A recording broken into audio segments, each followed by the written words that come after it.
ready to go? Parties, you ready to proceed? Yes, Your Honor, the defense is ready to go. Madam? Yes, Your Honor. All right. Who wants to start? Do you have anything pre-trial before we get started? Preliminarily? Yes, Your Honor. First, may the defense make appearances to the court? Absolutely. Let's start with the state. Yes, Your Honor. Good morning. My name is Lauren Park, and today I'm joined by my co-counsel, Ms. Megna Nair. Good morning, Your Honor. Good morning. As well as my other co-counsel, Ms. Alice Gow. Good morning, Your Honor. Good morning. Together, we represent the state of Midlands. And once the defense has introduced themselves, there are some preliminary matters to attend to. Absolutely. Defense. Yes, Your Honor. Good morning, my name is Ashley Bremner, and together with my co-counsel, Ms. Logan Rhodes. Good morning, Your Honor. Good morning. And Mr. Carson Temple. Good morning, Your Honor. Good morning. We represent the defendant in this case, Ms. Pocan. Good morning, Your Honor. Good morning. Any other preliminary matters before we get started? Yes, Your Honor. The prosecution moves to invoke Rule 603 and 615, which constructively swear in and sequester all witnesses, barring party representatives. Granted. Defense, any preliminary matters? Yes, Your Honor. We would like to offer a bench book for your review throughout trial. This includes relevant Midlands case law, more motions and orders in limine, and other important things for you to be able to review during trial. You may approach. Your Honor, may I also approach at this time with a notice of intent to offer character evidence regarding Ms. Pocan? You may.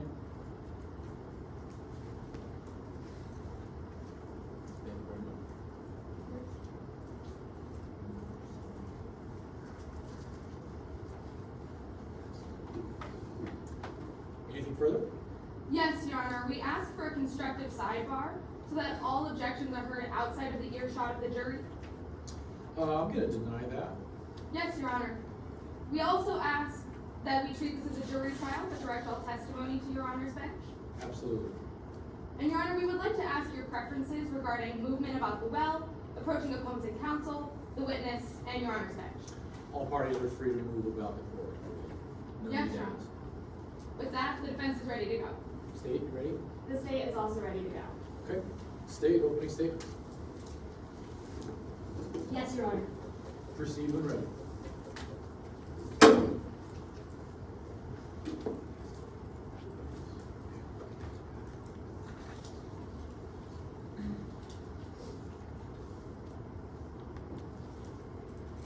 Follow the mask, and you'll find the defendant.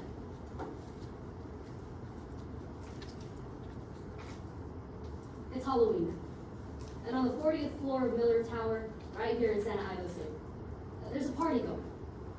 Now, this isn't just any party. It's a high-profile charity auction that requires some pretty tight security. And there's one woman who's in charge of all of that security. Now, at first, her job's going fine. Charity auction's going according to plan. Until just after 9 p.m. when 3 robbers break into Miller Tower, run straight to the security office, and find the head security guard there. Members of the jury, the head security guard, her name is Emery Sands. She is all alone in that security office when a robber wearing this gold mask attacks her. She doesn't restrain her, she doesn't tie her up, she beats her unconscious, drags her limp body across the floor, and then beats her again, and again, and again, and again, and smashes her head into the concrete floor.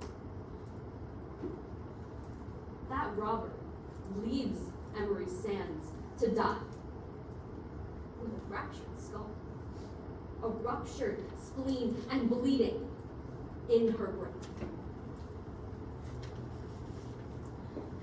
Emery Sands goes into a coma. She won't wake up for 2 weeks. You're gonna hear that robber was this defendant. Pocan. That's why we charged this defendant with aggravated assault and kidnapping. We're gonna prove beyond a reasonable doubt that the defendant knowingly caused serious bodily injury to Ms. Sands and took her from one place to another against her will. Now the defense, they're gonna get up here and tell you that robber wasn't the defendant, that the defendant wasn't even at Miller Tower on Halloween night. But I want you to pay very close attention to every time this mask gets brought up in trial. Because we're going to call 3 witnesses who will tell you the defendant was seen in this mask, filmed in this mask, and her DNA was found on this mask. First, you're going to hear from an eyewitness in this case, Ms. Cypress Cosmos. Ms. Cosmos was at Miller Tower on Halloween night, and she'll tell you how she saw someone there wearing this gold mask. She's going to identify that person as the defendant. Poke him. Next, you're going to hear from the lead investigator in this case, Detective Kit Vamani. Detective Vamani reviewed security camera footage of this crime, and she'll tell you what the defendant did in this gold mask.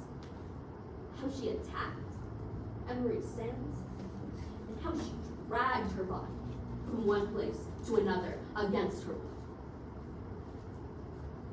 And finally, you're going to hear from a forensic analyst, Miss Mainway.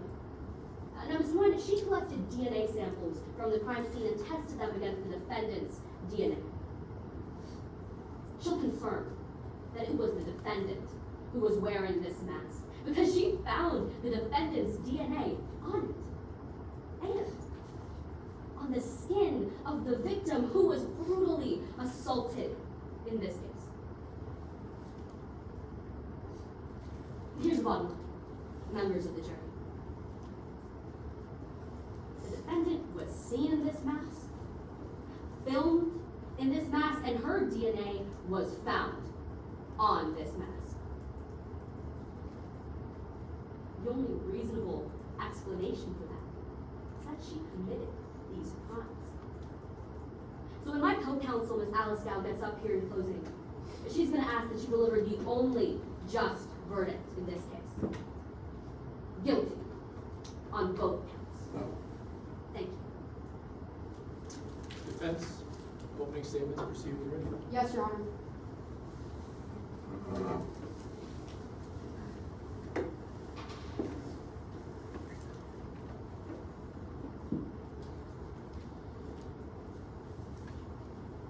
A pawn in someone else's game.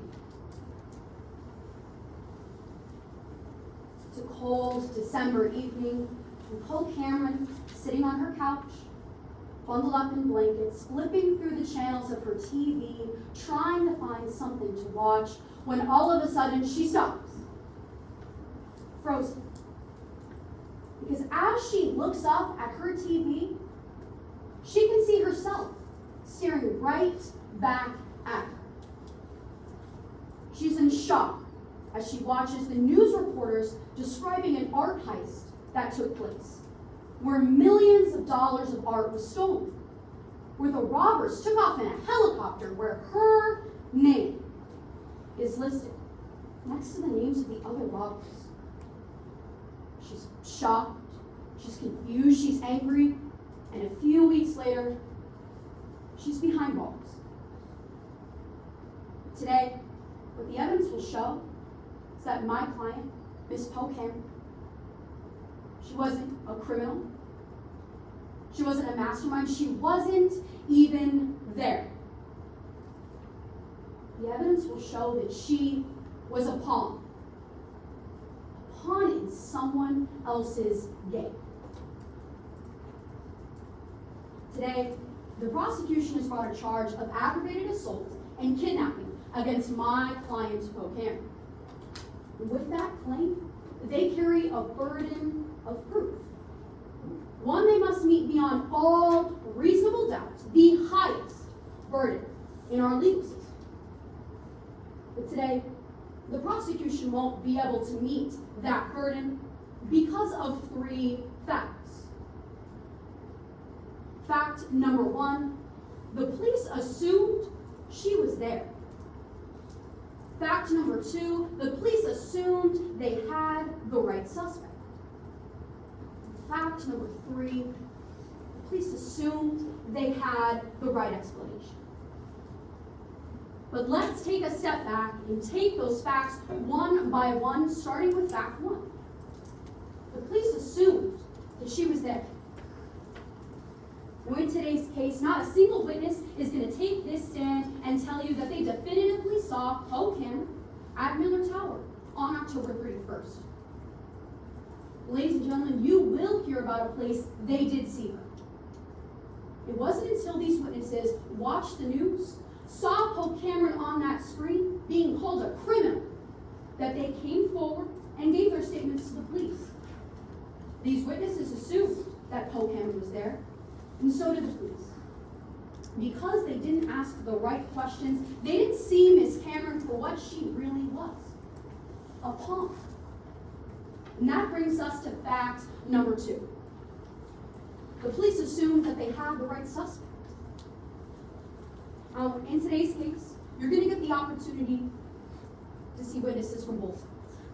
And you're going to see a common theme in the prosecution's case.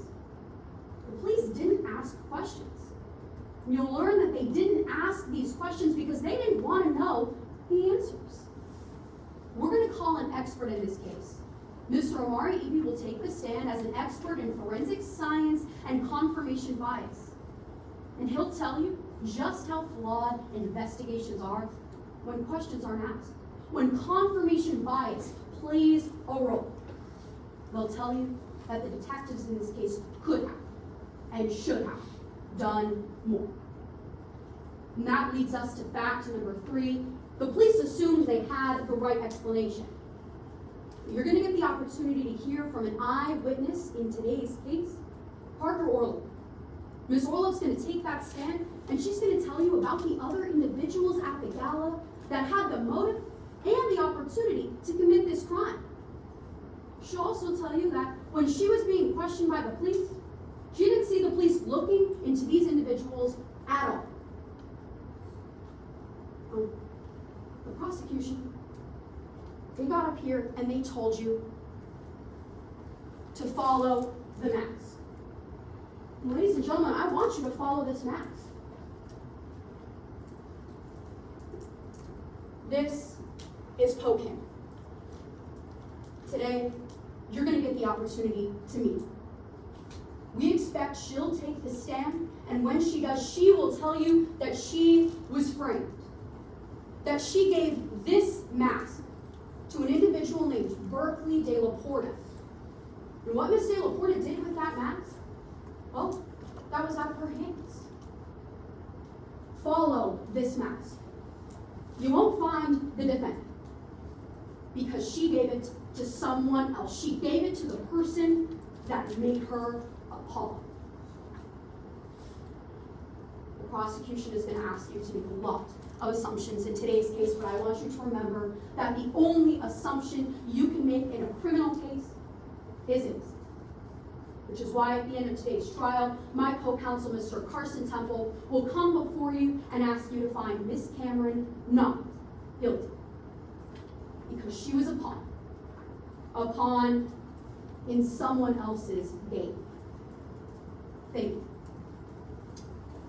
State, you may call your first witness.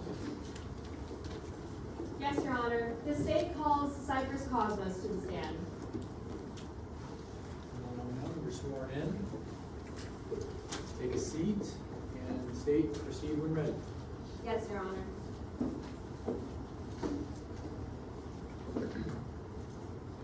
Good morning, Ms. Cosmos. Morning. Could you please introduce yourself to the members of the jury? Hi, how are ya? My name is Cypress Cosmos. It's nice to meet you. What is it that you do for a living, Ms. Cosmos? Oh, that's my favorite question. I run Convos with Cosmos. It's a true crime podcast about everything from your small town murder mysteries in the South to your big drug smuggling operations in the West. We got your stories, we got your scandals, and we have a funny little theme song, but I will not sing it for you because my voice is horrible. Aside from the podcast, Do you work any other jobs? I do. All the interviewing people just really help with my people skills. So I help with charities, galas, things like that for the good people of Midlands. Take Sohai Children's Hospital, for example. I help run a charity down there. Did you attend the Sohai Children's Hospital Gala on October 31st, 2022? I did. And what was your role in the gala? I helped plan the whole thing. So I helped getting auction items for the silent auction. We were holding to raise money. And I helped with a lot of the decor for the event. I was very proud of how it looked. Was there a particular cause the gala was raising money for? Yes, we were raising money to build a new wing of the Children's Hospital. We wanted to raise about $1 million. Now, I want to walk you through that night of October 31st, 2022, the night of the gala. How did it start? I got there early. I made sure everything was set up, and then I started my duties in the cocktail room, helping with the silent auction. And what occurred after the cocktail room? That's when we moved to the ballroom. It was amazing. Everyone was all dressed up for Halloween, masks, costumes, everything. That's where we did awards. And what happened within the ballroom? We did the awards ceremony. So we give awards to nurses, children, things like that. We gave this adorable kid Marcus the Adolescent Medical Technician Award. He was so cute. You know, sometimes I think I want kids, but then I realized that my boyfriend would just not be a suitable father. Was that the end of your night? No, the gala is an all-night party. Around then, we start getting into music, having a good time. But that is when I went out into the entry. I wanted to make a phone call. That's when I saw two people I didn't recognize. So you step out into the entryway, you see two individuals. What were they wearing? They're wearing all black. One of them has a black ski mask on, and the other has this gold mask on top of her head. I see a face, and then she makes eye contact with me and pulls the mask down. Do you say anything to these masked individuals? I yell at them. I ask them who they are. I don't recognize them from the guest list or what they're there. Do they have invitations? But they don't say anything. The one in the gold mask looks at me, does this with her head, and the other guy pulls his hand back like this. Your Honor, let the record reflect that the witness has just reached back toward her waistband with her right hand. Michelle, reflect. Did you see what they were reaching for? No, a caterer ran in and interrupted us before it went anywhere. And then those two people, they run right past me and into an exit stairwell. I didn't see them again.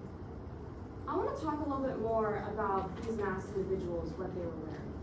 Would you be able to recognize the gold mask that you saw if you were to see it court today? I would. Permission to approach opposing counsel with Exhibit 23. Granted.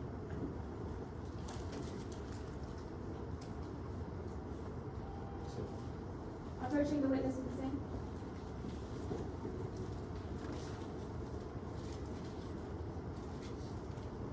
Ms. Cosmos, I've just handed you Exhibit 23. What is it? This is the mask I saw that night. You know, I recognized it from the cocktail room 2 hours earlier. Your Honor, the prosecution moves to enter Exhibit 23 into evidence. Defense objections. No objections, Your Honor. 23? It's admitted. Ms. Cosmos, do you know the individual who was wearing Exhibit 23, that mask? I do. I know who they are. How did you learn? A couple weeks later, I was watching the news when I see a picture. It looks exactly like the person I saw that night. Who was it? It was Poe Henry. Ms. Cosmos, do you recognize Poe Cameron in this courtroom today? I do. Could you please identify her based off of an article of clothing and where she's sitting? She's sitting at that bench to the left, wearing black blazer and white shirt. She has red hair. Your Honor, let the record reflect that the witness has just correctly identified the defendant. Michelle, reflect.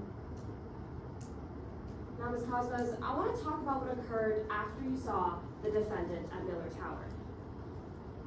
occurred after the entryway? The caterer and I, we teamed up.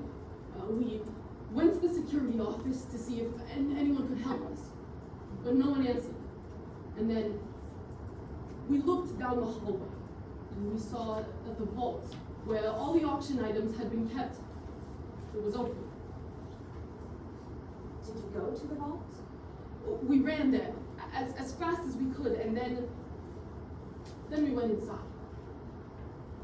Miss Cosmos, you've entered the vault. What do you see? All the auction items, everything that we had raised for those kids, it was gone. It's completely empty. And then I looked down, and I saw it was one of the worst things that I've ever seen in my entire life. Miss Cosmos, tell the members of the jury what you saw. I saw a security guard, bloody, completely brutalized on the floor. It was terrible. We were just lucky that the police got there in time. Thank you, Miss Cosmos. Your Honor, no further questions. Defense Commissioner- cross? Oh, yeah, you can retrieve the exhibit. Yes, Your Honor. Defense cross? Yes, Your Honor. Proceed when ready.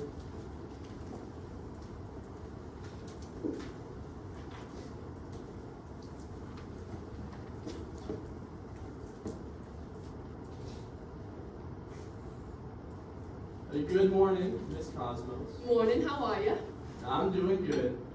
I want to start with something that you mentioned on direct exam. You said that you were one of the people that helped plan this entire gala. I'm getting that right? I was. But you weren't the only one who did it, right? No, we had a committee of 7. One of those 7 people was an individual named Berkeley De La Porta, right? Yes, Berkeley De La Porta, he went on walkthroughs with at that gala with you. yes, we all went on a walkthrough of the security a week before. And when you went on walkthroughs, you actually got to see inside the vault, right? No, Well, you did get a security key card, right? yes, You got a security key card that lets you access secure locations of Miller Tower. yes, but not the vault. Now, Mr. De La Porta, he's a pretty rich guy, right? Yes, He has resources for being a CEO at different companies, right? yes.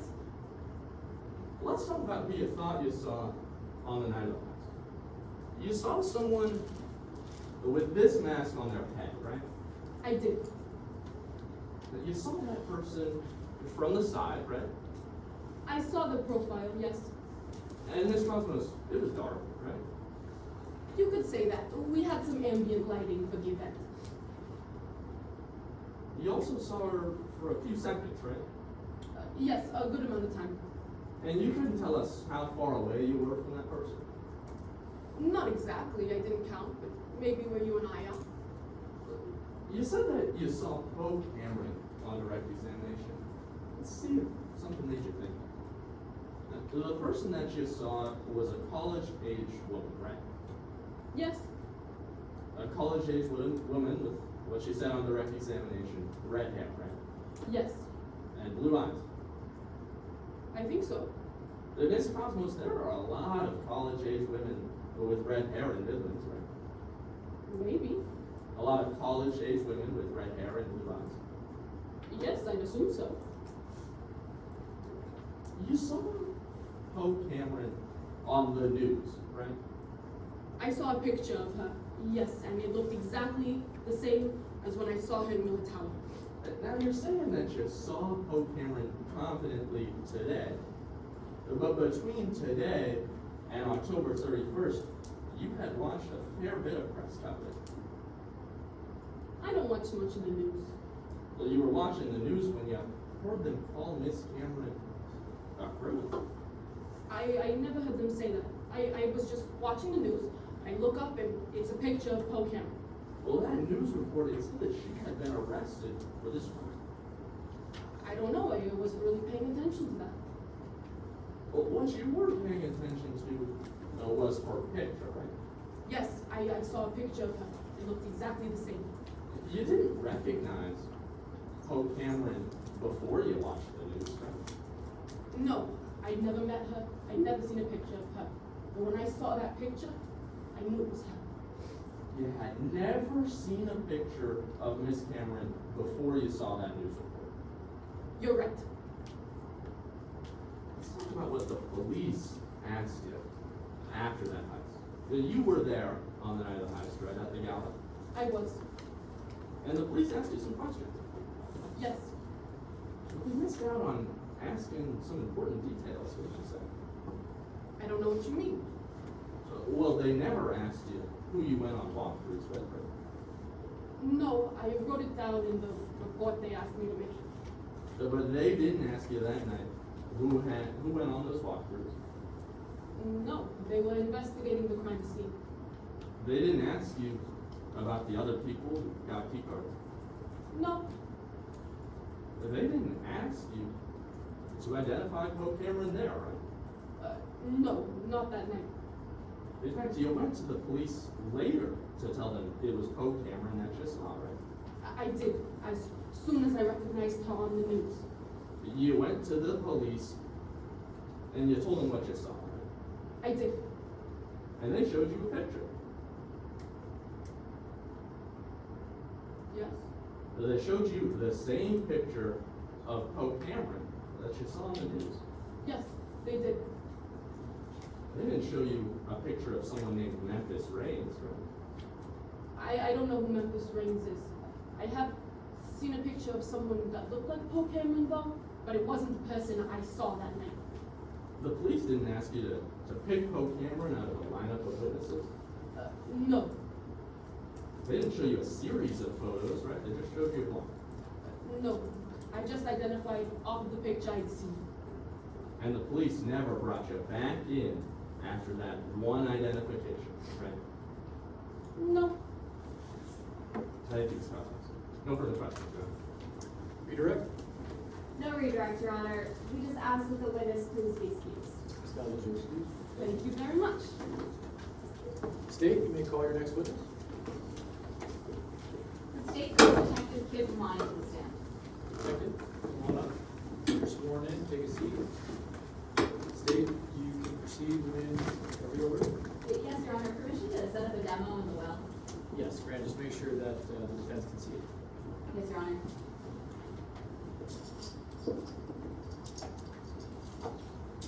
If you guys can't see it, defense, you can move from wherever you Yes, Your Honor.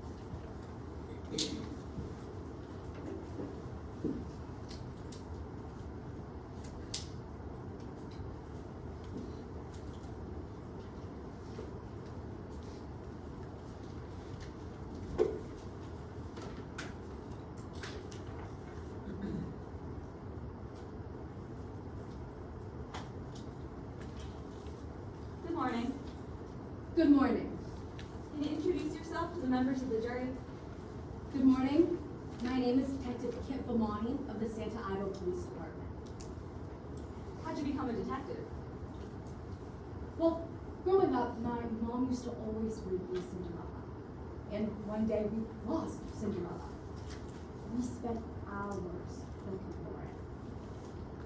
We never found it though, so instead, she read me Forensic Analysis and Police Investigations, the second edition.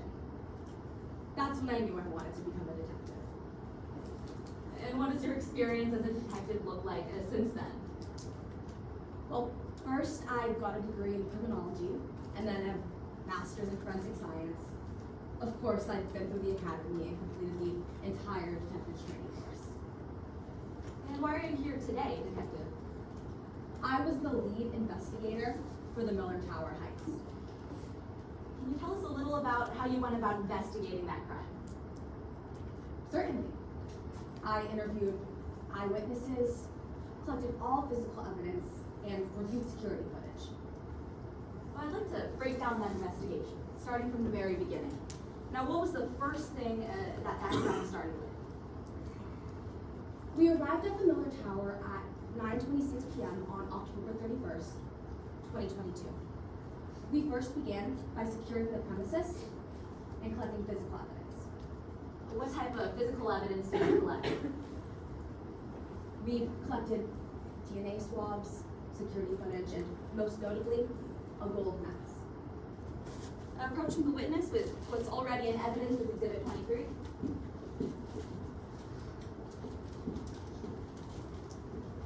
All right, detective, what is that?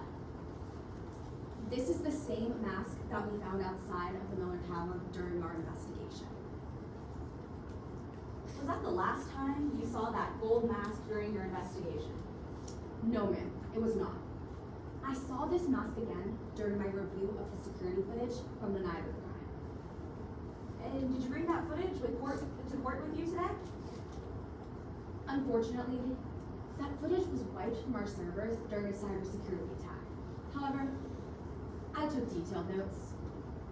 All right, well, could you tell us a little about what you remember from that footage? Of course. It might be easier to show you though. I brought an exhibit to assist. Permission for the witness to step down, make use of what's already in evidence as Exhibit 3. You may step in.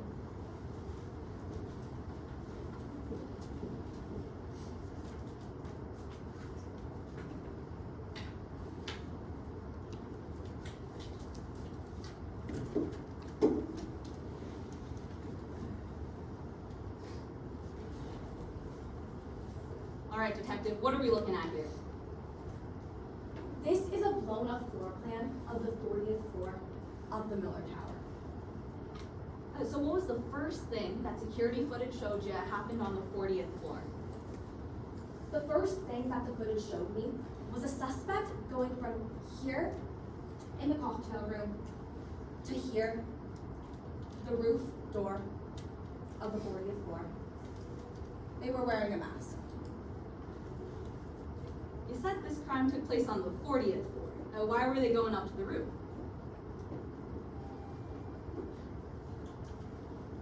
Once they were at the roof, two other suspects landed on top of the roof via a helicopter. It appears that the masked suspect was waiting inside in order to let them in using a key. Objection, Your Honor, to speculation. Response, Your Honor? This detective reviewed the security footage. She actually saw that masked suspect swipe the key card on the rooftop door, and if I may profit, Okay. this detective is about to testify to the fact that once that key card did not let them in, those robbers actually broke down the door with an axe. Your response. Yes, Your Honor. Now, the prosecution is referencing video footage with absolutely no sound, and that's just video footage of specific locations, not every location of Miller Tower. Now, for this witness to tell us why the suspects in this case did what they did, why they went to a certain location, just based off of what they remember from the security footage we can't even view in court, well, that would be outside this witness's rationally based perception. They're asking them to speculate. And they can say they went here and they did this, but they can't say that why the suspects did this. Yes, Your Honor. First of all, it is stipulated that Detective Wanting's recollection of this security footage is accurate. Second of all, any sound or footage of other areas on the 40th floor, that's not relevant to establishing that on the rooftop stairs, the suspect in the mask swiped a key card that didn't let those robbers into the roof, after which they proceeded to knock down the door with an axe. I'm gonna sustain the objection for speculation. Yes, Your Honor. Motion to strike the testimony, Your Honor. It's true. Yes, Your Honor. All right, when you saw the masked suspect in the rooftop stairwell, what did they do? It appeared that the masked suspect was using a key card to open the door. However, it did not work. So did the robbers get in? The two other individuals did eventually get in. However, they had to use an axe in order to break down the door. One of them was injured during this, leaving blood here in the hallway and here in the vault. So after all three robbers entered Miller Tower, where'd they go from there? From there, the three suspects went from the roof to here, the security office. Do we know what they did in the security office? There were no security cameras inside of that room. However, the next thing that the security footage showed me was the three suspects dragging Emily Sands' unconscious body to the vault. Could you see who was dragging Emery Sands from the security office to the vault? Yes, ma'am, I did. I saw that one of the suspects was wearing that same gold mask I found earlier in my investigation. All right, so after that gold masked suspect got to the vault, where'd they go from there? Once they were inside the vault, the suspect in the gold mask, along with the other two individuals, began to attack Emily Sands again after she woke up. Thank you, Detective. Go ahead and take your seat.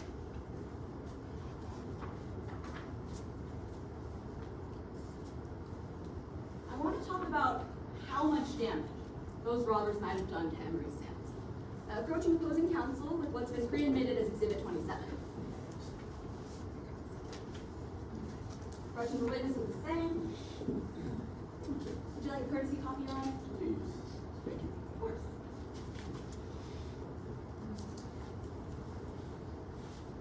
All right, Detective, what's Exhibit 27?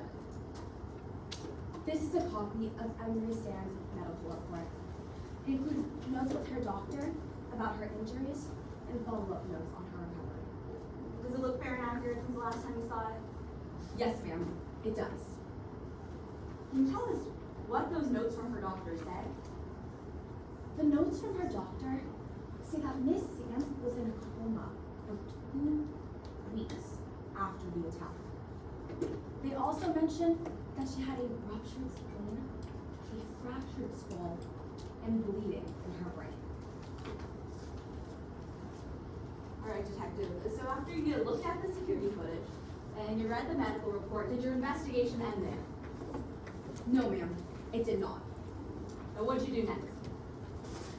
We continued to collect more physical evidence, including receipts, reports, as well as obtain affidavits from important witnesses.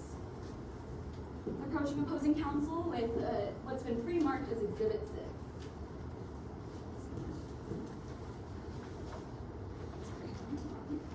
Approaching the witness with the same. Would Your Honor like a courtesy copy? Yes, please. Thank you. Of course. All right, Detective, what's Exhibit 6? This is a copy of a receipt we found during our investigation. Does it look fair and accurate? Yes, it does. We move Exhibit 6 into evidence. Defense, We have no objection, Your Honor. Exhibit 6 is admitted. All right, what is this receipt for, Detective? This receipt is for a Halloween mask. Who bought a Halloween mask? The defendant. When did the defendant buy a Halloween mask? On October 7th, 2022. Less than a month before the attack.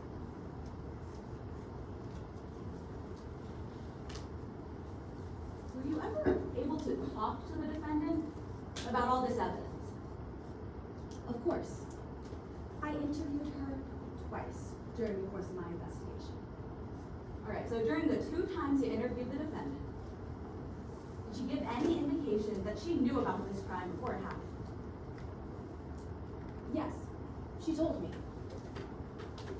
Detective, she told you she knew about this crime? During our second interview on December 5th, 2022, the defendant told me she was threatened to participate. Thank you, Detective. No further questions, Your Honor. Defense cross. Yes, Your Honor. Proceed when ready.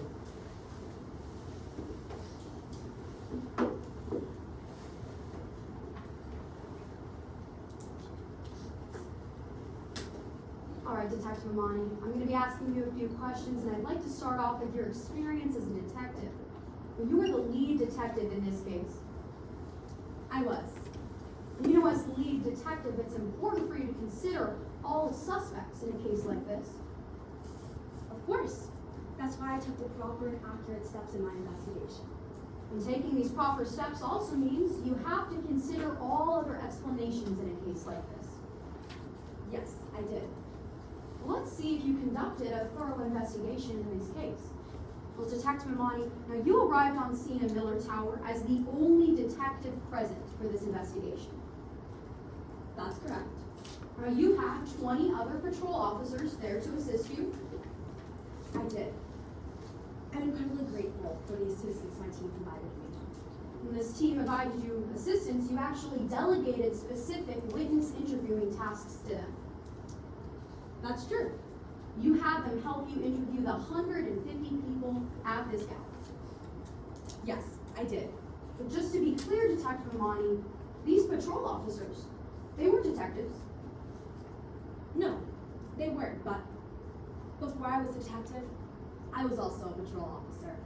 And a part of our training includes learning how to conduct basic witness interviews. Detective Imani, I didn't ask you about what you learned as a patrol officer, just to clarify for the members of the jury that these patrol officers, they were not trained as detectives. That's correct. So to be clear, a trained detective wasn't able to speak to every witness there that night. No. Detective Imani, you actually had other senior detectives within your department, that you could ask help from, right? That's true. None of them were available the night of the Miller Tower crime, however. So none of the other detectives in the Santa Ivo Police Department, not one, was able to come and help you interview on the largest investigation you've ever conducted. That's correct, but I don't know why you're suggesting I would need help. I've gone through adequate training, and they sent me to the scene of the Miller crime because I was prepared to take on that job. Detective Imani, I'm not talking about whether or not you were or weren't prepared. I was just asking you if you had other senior detectives within your department available, and you did. Yes. And these detectives, they didn't help you in this investigation No. because you didn't ask them to. I didn't need their help in this. You didn't need their help in the largest investigation you've ever conducted. Not necessarily, no. All right, Detective Imani, I'd like to move on and talk about if Pope Cameron was actually at the gala that night. Now, you mentioned that there were a couple eyewitnesses that said they saw them there. That's correct. One of these individuals was Parker Orley. Yes, One was Cypress Cosmos. that's correct. Those were the only two witnesses identified who had any direct information about the crime.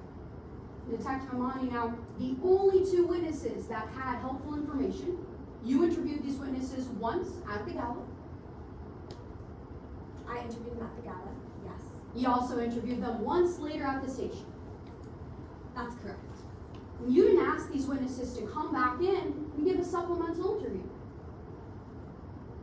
No, it wasn't needed. It wasn't needed.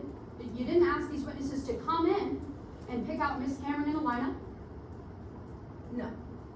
You didn't show them photographs. No. Detective Imani, I'd like to move on and talk about, if you considered other suspects in this case, other explanations. Now, you're aware that this heist was carried out by a sophisticated individual, Sure. meaning that this heist involved the use of a lot of resources. You can say that. For example, a helicopter. Yes. These individuals that carried out this heist, they had access to one of the most secure vaults in San Ivo City. That's correct. You actually took the time to look into individuals that had access to these large, sophisticated resources. I did. You looked into an individual named Berkeley de la Porta. That's correct. Well, Berkeley de la Porta was a billionaire. She is a billionaire. She's one of the most well-known public figures in Midlands. Yes. She had access to a helicopter. She could have, yes. She had access to Miller Tower. She did. Her company actually, they built the vaults that's in Miller Tower. That's true. So you looked into De La Porta in this case, correct? I did. All right, Detective Money, now I'd like to talk a little bit about this exhibit over here, the 40th floor of Miller Tower. Now, you know about this exhibit based on your review of the security surveillance footage from that night. I know about what happened on the 40th floor as a part of my review of the security footage, but I know about the floor plan and the exhibit itself due to the thoroughness of my investigation. Well, in the thoroughness of your investigation, you used that security surveillance footage and were able to place the suspects at different places in this vault. Yes. Now, you mentioned that one of those suspects was wearing that gold mask sitting right there in front of you. They were. Now, just to be clear, this security footage didn't have any audio. It did not. The footage was pretty grainy. It was definitely not the clearest. I mean, there were cameras in every part of the 40th floor. No. So you can't tell us, Detective Monty, who was wearing that mask as they moved through this floor. I can tell you that. I can track the mask as it moves throughout the floor. Detective Monty, I'm just asking you, when you watched this footage here, you couldn't see the face of the person wearing that mask. That is correct. Oh, this footage, this plan, it can't tell us that the defendant, Poe Cameron, was framed, can it? No, it cannot, but we collected sufficient evidence to identify the defendant as a participant in this crime. Detective Monty, I didn't ask you if you identified Miss Cameron as a participant in this crime, just that this plan and that footage, it can't tell us if Miss Cameron was framed, can it? No, it cannot. Thank you, Detective Monty. Your Honor, I have no further questions. Redirect? No redirect, Your Honor. Permission to retrieve the exhibits and take on the demo. Yes, you may, and Detective, you may step down, thank you. State, you may call your next witness. Yes, Your Honor, we call Ms. Manuel. Come on up, have a seat, you're sworn in. Your Honor, we're gonna keep the demo stand up just for this direct as well. Sure.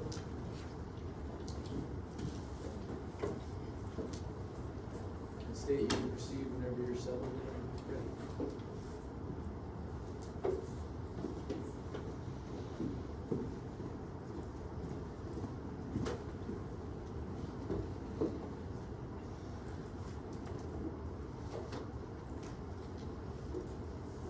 Good morning. Good morning. Could you please introduce yourself to the members of the jury? My name is Manuel. What do you do for a living, Miss Nguyen? I'm a forensic scientist. I analyze and interpret forensic evidence for use in the justice system. Now, before we get into this case, Miss Nguyen, let's talk a little bit about your background. How'd you get into forensic science? Well, I went to a lot of science camps as a kid. One was forensic science. I remember they laid out these huge sheets of butcher paper on concrete, and we ran across them in dirty sneakers. And then they had us match footprints. Or we had synthetic blood samples, and we had to figure out maybe type A, type B, type AB. I found it very exciting. So, Miss Nguyen, what's your educational background? Years later, I went to NAU, and I got my bachelor's degree in microbiology. What kind of professional experience do you have in the field of forensic science? I've worked in the Santa Iva Forensic Unit for a little over a decade now, so I've been analyzing DNA for quite some time. Ms. Nguyen, were you involved in the investigation in this case, the Miller Tower robbery? I was. On Halloween night, my team and I were called to Miller Tower. There we collected DNA samples and brought them back to the lab for testing. I want to talk about how you conducted those tests. Do you use a specific method when you conduct DNA tests? We do. It's called STR testing. And how does STR testing work? Essentially, we look at the most important part of the DNA, the part that's specific to each person. Then we compare our crime scene samples and our suspect samples. What kind of results do you get from those comparisons? Based on the similarity between our crime scene and suspect samples, we determine the likelihood that our DNA match is correct. In other words, the likelihood that a suspect's DNA was at a crime scene. Is this a reliable test, Ms. Wynn? It is. It's a widely accepted form of DNA testing. It's also the most precise. Did you reliably apply that method to this case? I did. So these samples you tested, were these sufficient to come to your conclusions? They were. Specifically, I tested the crime scene samples from Miller Tower and the suspect samples collected by law enforcement. So what did you find in this case? Well, based on our DNA testing, we were able to find that Poe Cameron's DNA was likely part of several crime scene samples. Objection, Your Honor. As to lack of foundation under Rule 702, may I be heard? Yes. Your Honor, under Rule 702, we must establish under 702D that they reliably applied their method. Under Midland's Supreme Court President Davis v. Adams, which you can find in your bench book under page 7 if you would like, this states that they must prove this by preponderance of the evidence. Now, Ms. Wynn simply saying, yes, I applied it reliably, it doesn't meet that burden. And they need to lay further foundation as to how she reliably applied this method before they're able to get into her conclusions on this case. State your response. Yes, Your Honor. We've already established that this witness is a qualified expert, that she's analyzed DNA in several different cases. This witness testifying that she reliably applied her method that is also reliable to this case meets the burden of 702D that she reliably applied the method to this case. Response to that? Yes, Your Honor. It's true that she's established that, yes, she's applied it reliably in the past, but we're looking at this specific case. It matters that she tells us how she applied it today for this, not just in general. Response to that, Your Honor? Yes. I asked this witness to explain her method. She testified that she conducted an STR test. She explained how she conducted the STR test, and she explained that she reliably applied that test to this case. That means 702D. I'm going to overrule the objection. Yes, Your Honor. You may proceed. Yes, Your Honor. Ms. Nguyen, can you walk us through the findings that you found in this case? I can. I've actually prepared a chart to help walk us through them. Permission for this witness to step down and make use of her chart? You may.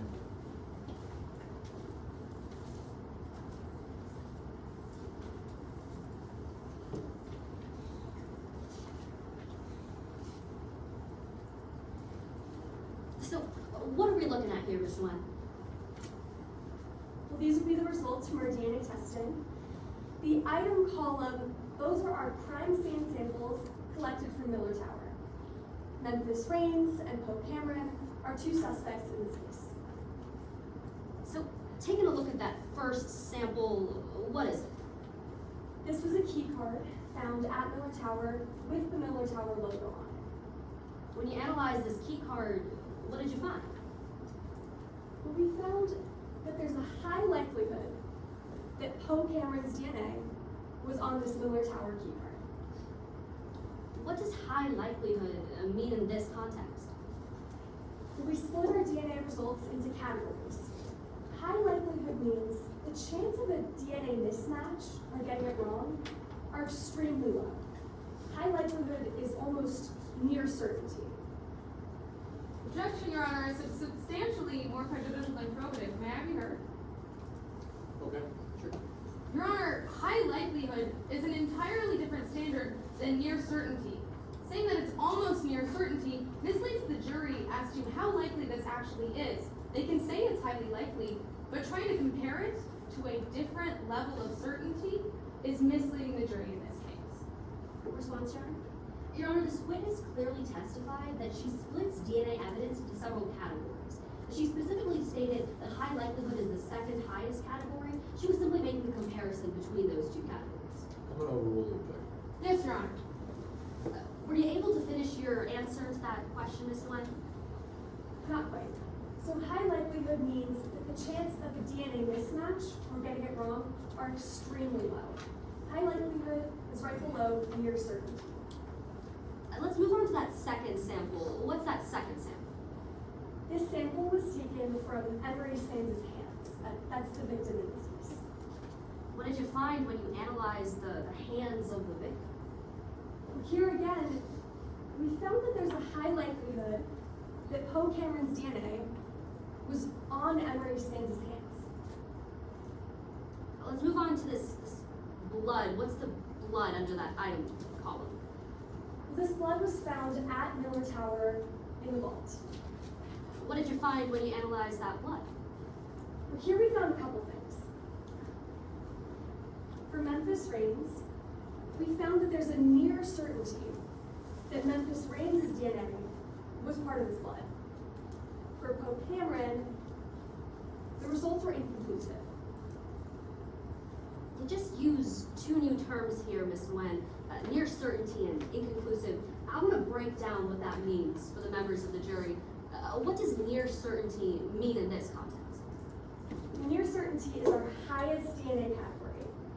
Essentially, it means the chances of the DNA mismatch or getting it wrong are exceptionally low. Applying it to this sample, we're nearly certain that Memphis Reigns' DNA was in this blood found at Miller Tower. What about inconclusive? What does that mean in this context? Well, by contrast, inconclusive means that the chances of DNA mix-up or mismatch are so high that we can't draw any strong conclusions about this DNA sample. So here, we can't conclude that Poe Cameron's blood or Poe Cameron's DNA was part of this blood sample. Now finally, taking a look at that last sample, where'd you get that last sample? This was the mask we found next to Miller Tower.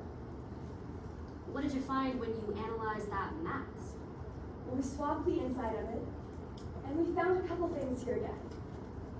For Memphis Reigns, the results were inconclusive. For Poe Cameron, we found that there's a near certainty that Poe Cameron's DNA was on the inside of this. So let me help you there, Ms. Nguyen. Yeah, my magnets are giving me some difficulty here.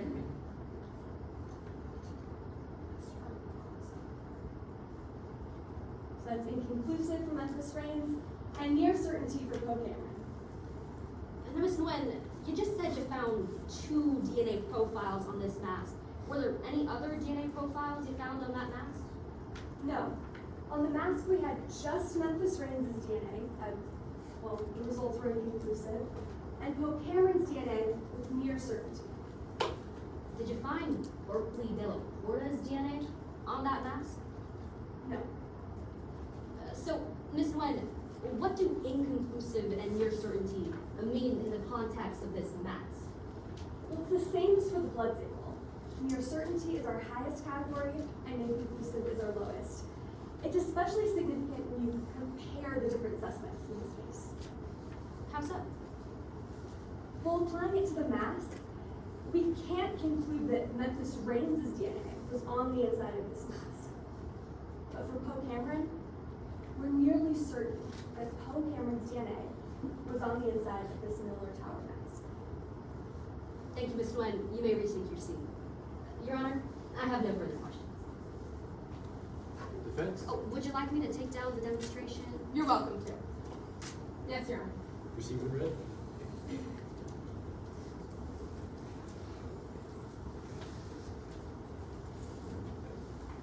Is it all right if I move this back?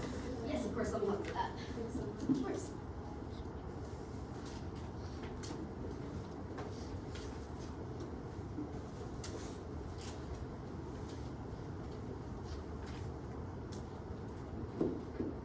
Good morning, Ms. Nguyen. I'd like to ask you a little bit about what you just told us. Sure. You see this ring of wood? Yes. Now, let's say I'm walking around and I sweat a little bit onto the ring. My DNA could be on this ring, right? That's correct. Let's say I take off my ring, I put it on the table. My DNA doesn't just disappear, does it? No, My DNA could still be on that ring. that's right. Let's say my co-counsel, Miss Rhodes, she picks up that ring. My DNA can still be on that ring. Yes. My DNA could be on Miss Rhodes, couldn't it? Can you be more specific? Well, my DNA is on that ring. Miss Rhodes just touched the ring with my DNA on it. My DNA could be on Miss Rhodes, couldn't it? Yes, that's correct. You don't know if Poe Cameron gave this mask to anyone else? No. You don't know who was wearing this mask when Emery Sands was injured? No, we can't determine who was wearing the mask, but we know that Poe Cameron's DNA was found with a near certainty on the inside of it. So that's a yes to my question. You don't know who was wearing that mask when Emery Sands was injured? No, I don't interpret all the DNA evidence, but that's what we found. That's a yes, you don't know. Yes. I'd like to ask you about why exactly that is. Now, you reviewed Dr. Amari Eby's report for today, right? I did. You agreed with 6 different sections of that report. That's correct. You agree that DNA can stay on an object for an indeterminate amount of time. That's right. You agree that DNA transfer is a big weakness of modern DNA science. That's true. In cases where DNA transfer occurs, it can be dangerous. In fact, if transfer occurs, it can implicate a suspect when they're actually innocent. That's right. Fortunately for the results we reviewed today, I don't have any concerns about transfer. I didn't ask about your concerns, I asked you if transfer occurs, it can implicate a suspect when they're actually innocent. That's correct. And DNA evidence, it can't tell us how it got there on an object, can it? That's right. DNA lacks some context about the when, wheres, and hows, but it can help rule out a suspect if their DNA is not present. But I want to talk to you about the suspect whose DNA was present. You can't tell us how Poe Cameron's DNA came in contact with Emery Sands? Not necessarily, just that it was on Emery Sands' hands. That's right, all you can tell us is that it was there. That's correct. You can't tell us how it got there. No. You can't tell us when Poe Cameron's DNA got on any of the objects that you tested? No, not the when, where, or how. Exactly. You can't tell us how Poe Cameron's DNA got on any of the objects that you told us about today. That's right. We just look at the likelihood that it was there. That's right. All you can tell us is the likelihood of whether or not it was there. Yes. Thank you. Your Honor, I have no further questions. Can you redirect? Before we go into redirect, Your Honor, may I ask for a quick time check? Yeah, absolutely. You have 19 seconds. Up to you. Do a couple questions off if you want. Brief redirect, Your Honor. Okay. Proceed.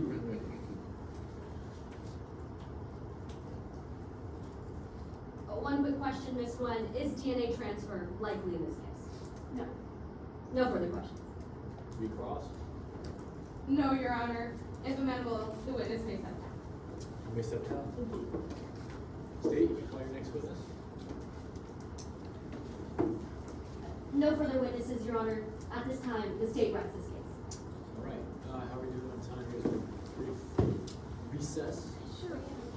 An hour and 57 minutes until all lost, so 5 to 10 minutes, whatever you will. You guys want to do 10? That would be great, Your Honor. Okay, let's say 10. What time is it? 10:30, 10:40 call?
was fun.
Alright, finally off.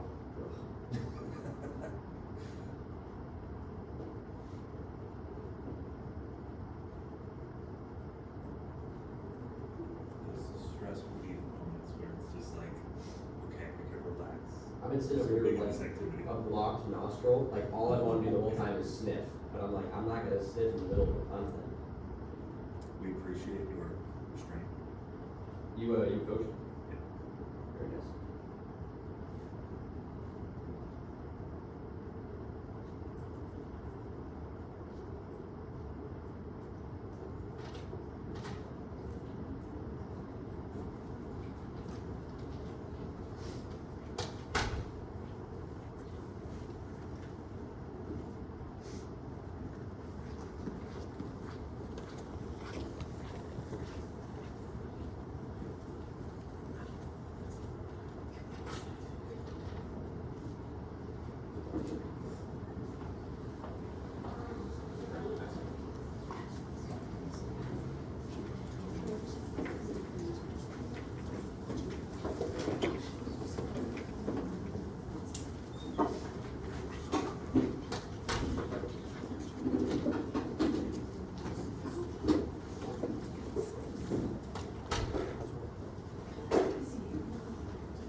So they're just throwing away.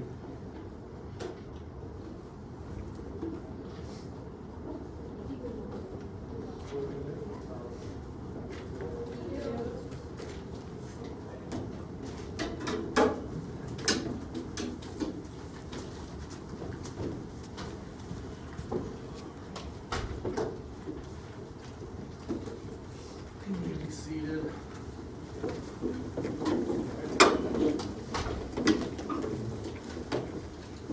United States arrested, defense. You may call your witness. Yes, Your Honor, the defense calls Dr. Amari ready to stand. Doctor, come on up. You're under oath. Defense, you can proceed when ready. Your Honor, permission for my co-counsel to help me set up a demonstrative. Absolutely.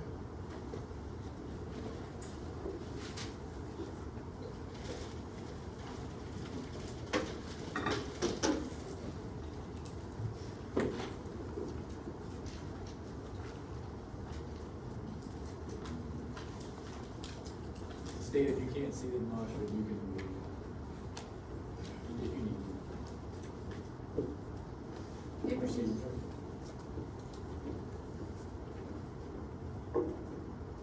Good morning. Please introduce yourself to the court. Good morning. My name is Dr. Amari. Where are you from? I'm from Essex. What do you do for a living? I'm the CEO and founder of an investigative and forensic analysis company named Tempe. How are you involved in this case? I was hired by the Defense Council to look into the investigation performed by Detective Kit Romani about the military heist that occurred on October 31st, 2020. before we get into your conclusions on that investigation, I'd like the jury to get a sense of your qualifications. What did you study?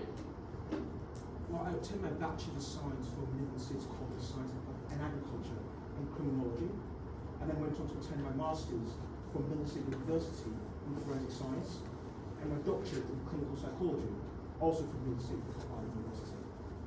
Do you have any work experience related to these fields?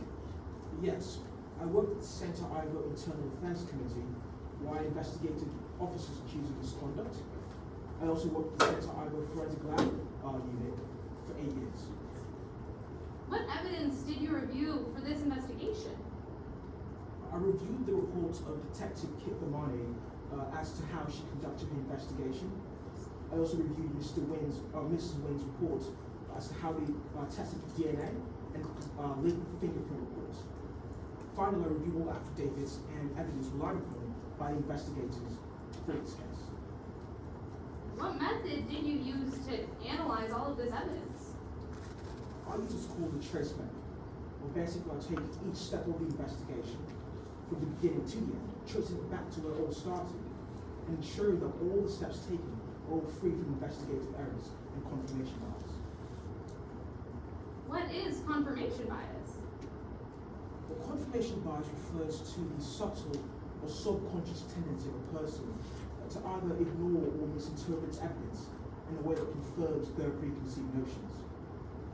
This method of looking for investigative errors like forensic analysis, confirmation bias, is it considered reliable in your field?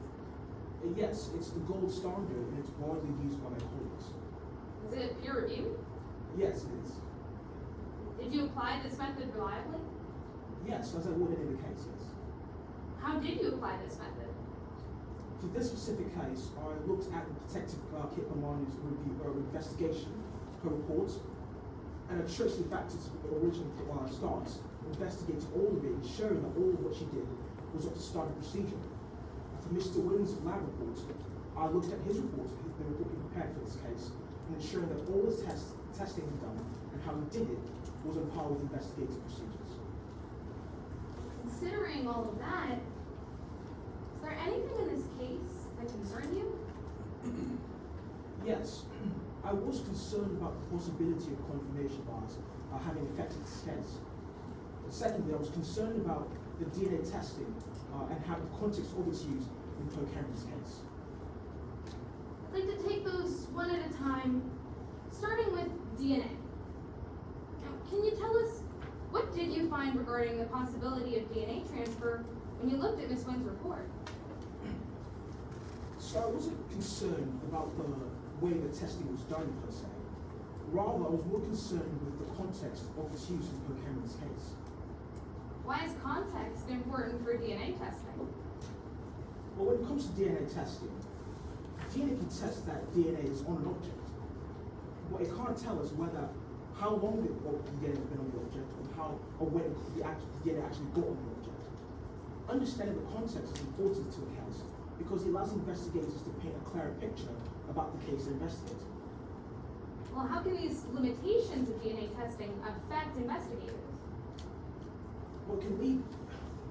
It's better to show you how this goes. I have a demonstrative prepared. Your Honor, permission for Dr. Evie to make use of his demonstrative? Granted. Doctor, you can step down.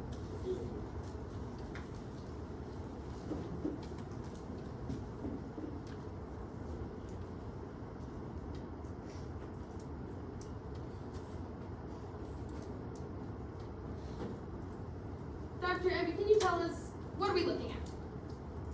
But this is an example to show how DNA transfer occurs in any given case. In this case, I'm using this blue paint to represent DNA, and this paintbrush will represent a person who has DNA.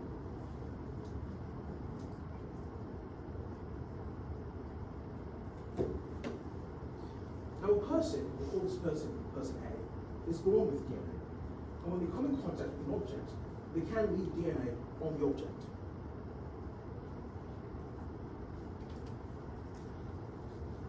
This is called primary transfer. It's the first step of transfer that occurs in any case. Now let's assume another person comes along, person B, and touches the object that person A touched.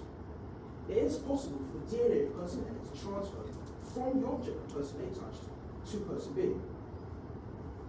This is called secondary transfer.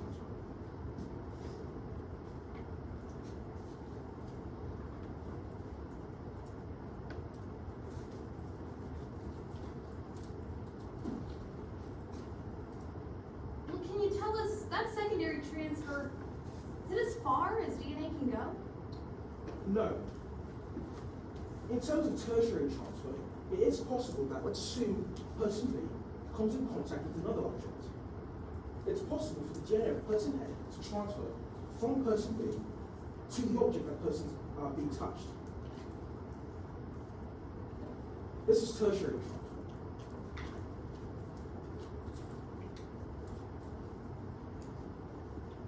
Can you tell us, are there any indicators of what kind of transfer might be occurring?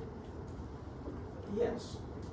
If you notice, the amount of DNA found on each paper diminishes with each transfer.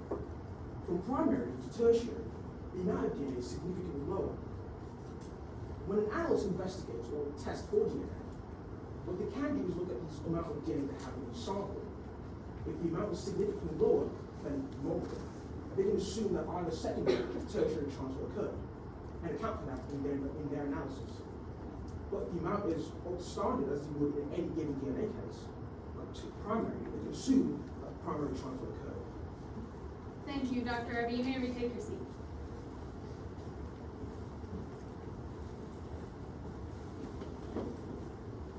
I'd like to ask you, when you reviewed Ms. Wynn's report, do you know if she tested to see the quantity of DNA of each sample she took?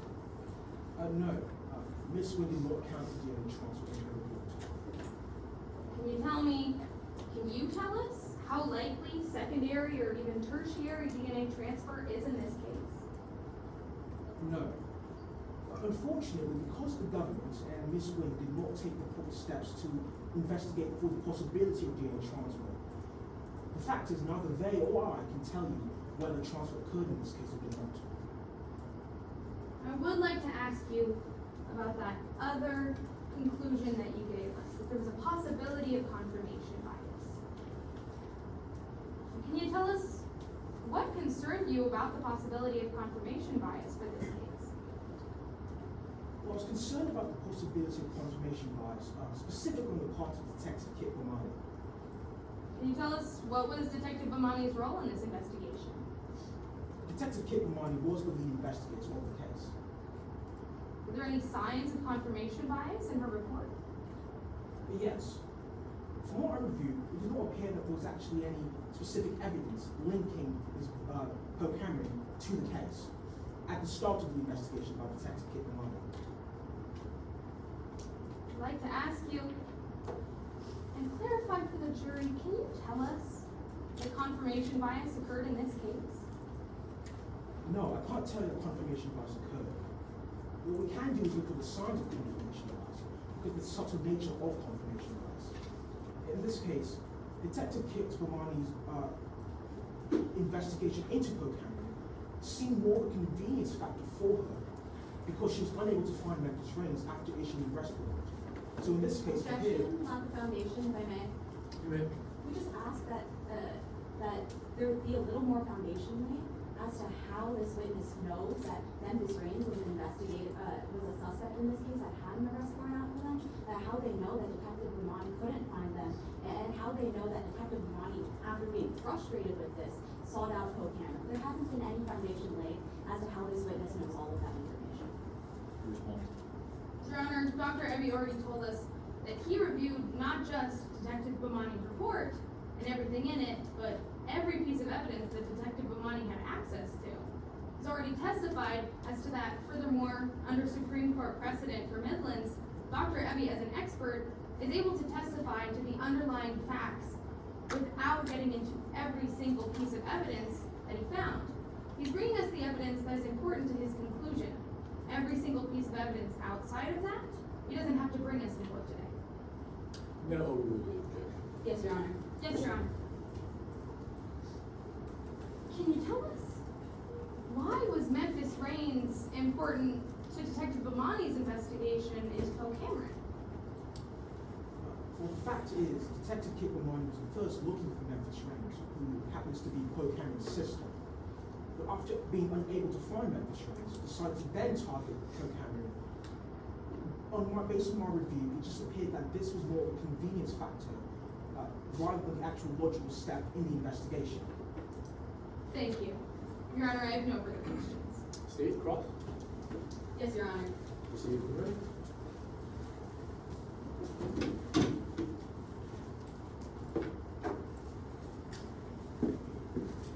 Oh, my apologies. Would you like if I took this down? You can go ahead and leave it up. Absolutely. Good morning, Dr. Eddy. I'd like to start off by seeing if we can tell the difference between your concerns and your conclusions in today's case.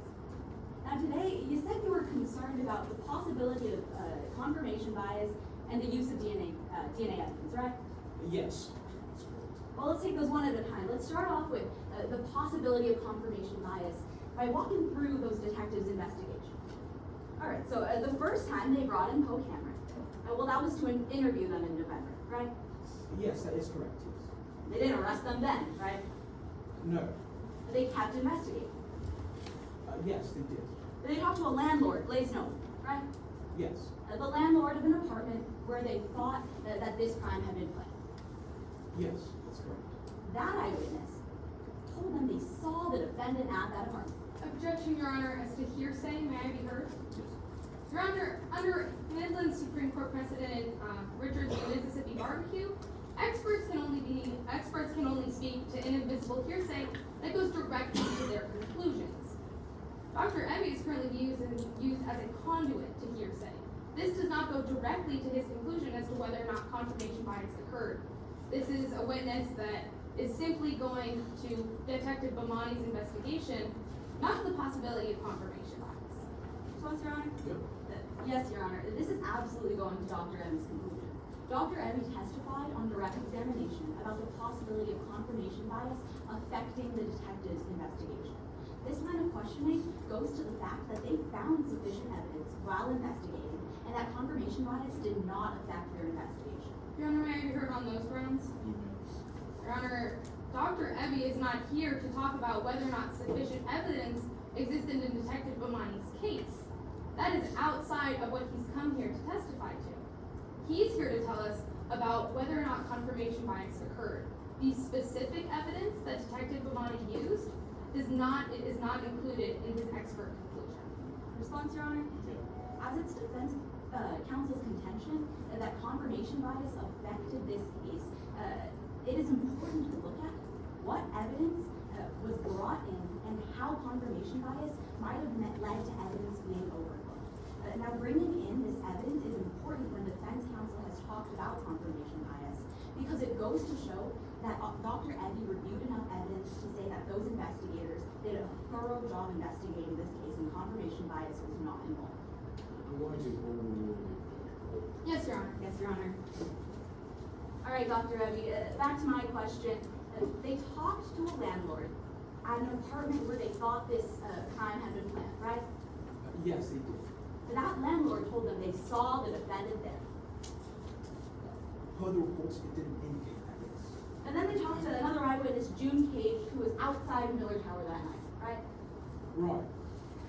That eyewitness told them they saw the defendant exit Miller Tower. I mean, that's what the person said. Per the reports, that's what that indicates, yes. You'd agree with me. There was enough evidence to arrest the defendant. Well, according to reports of Detective Kit Bomani, it did indicate that after she arrested Poe Cameron, then evidence began to surface showing that Poe Cameron was involved in this case. But I'm not personally concerned about the evidence that they had to lead to the arrest of Poe Cameron.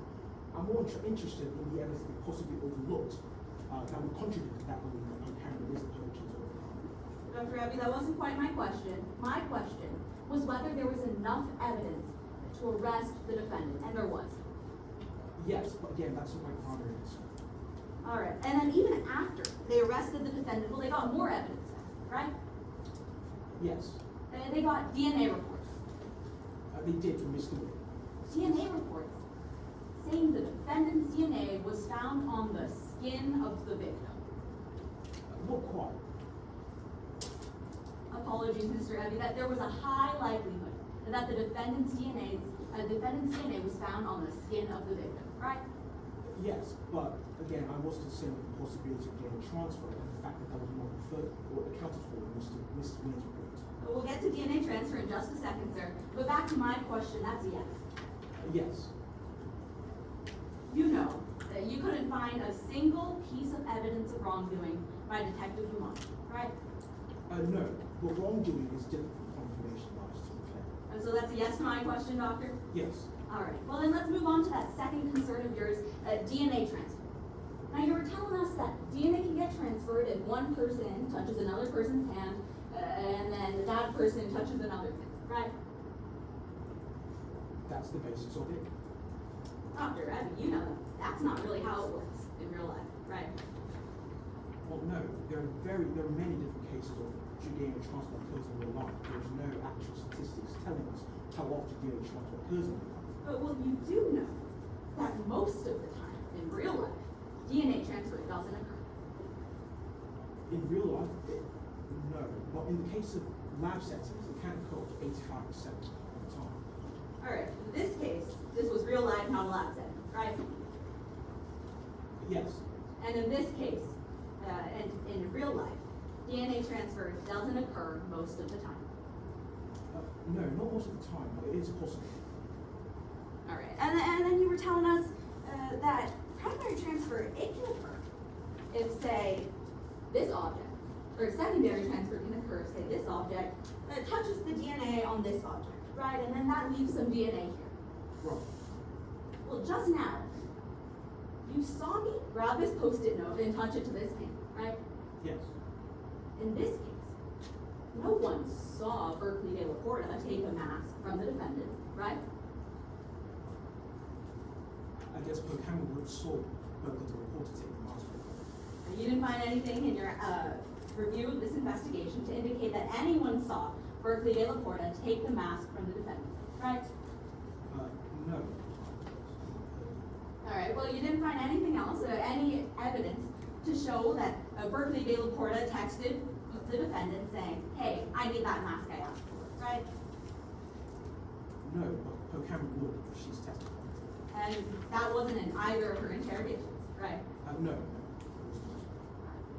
So I want to talk about whether or not the defendant was connected to this case by more than just their DNA. Because those investigators didn't just look at DNA evidence, right? No, they looked at different stuff too. That's right, they looked at physical evidence, Yes, that's true. eyewitness reports. Yes. And they talked to an eyewitness named Cypress Cosmos, right? They did. Cypress Cosmos said they saw that gold mask on the night of the crime. Cypress Cosmos did say that, yes. Said they saw the person under it. Cypress Cosmos claimed to have seen a person under it. Yes. Said that person was the defendant. But in court today, Cypress Cosmos did testify to that. And then those investigators, they collected that gold mask, right? Yes, that's correct. Right outside Miller Tower. Yes, They tested it for DNA. they did.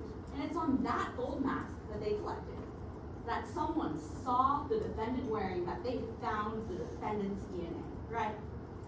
They found what appeared to be the defendant's DNA due to the likelihood of the DNA.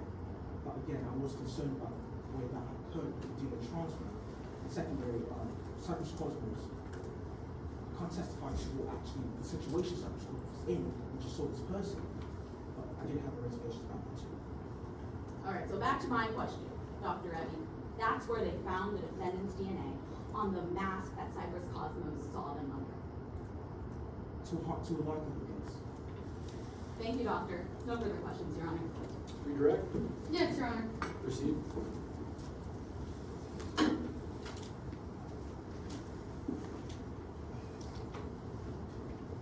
Dr. Evie, you were just asked about a lot of different evidence that the investigators found.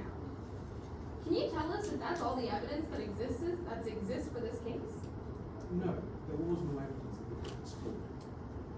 How do you know if there was more evidence? Well, based on what I reviewed, there did appear to be more evidence linking to Ms. Berkeley de la Porta than per camera. And that those avenues will be explored by protecting all the investigators. Thank you. Your Honor, no further questions. Reader Ross? No recross, Your Honor. Your Honor, may I take the demonstrative down? Yeah. You may step down.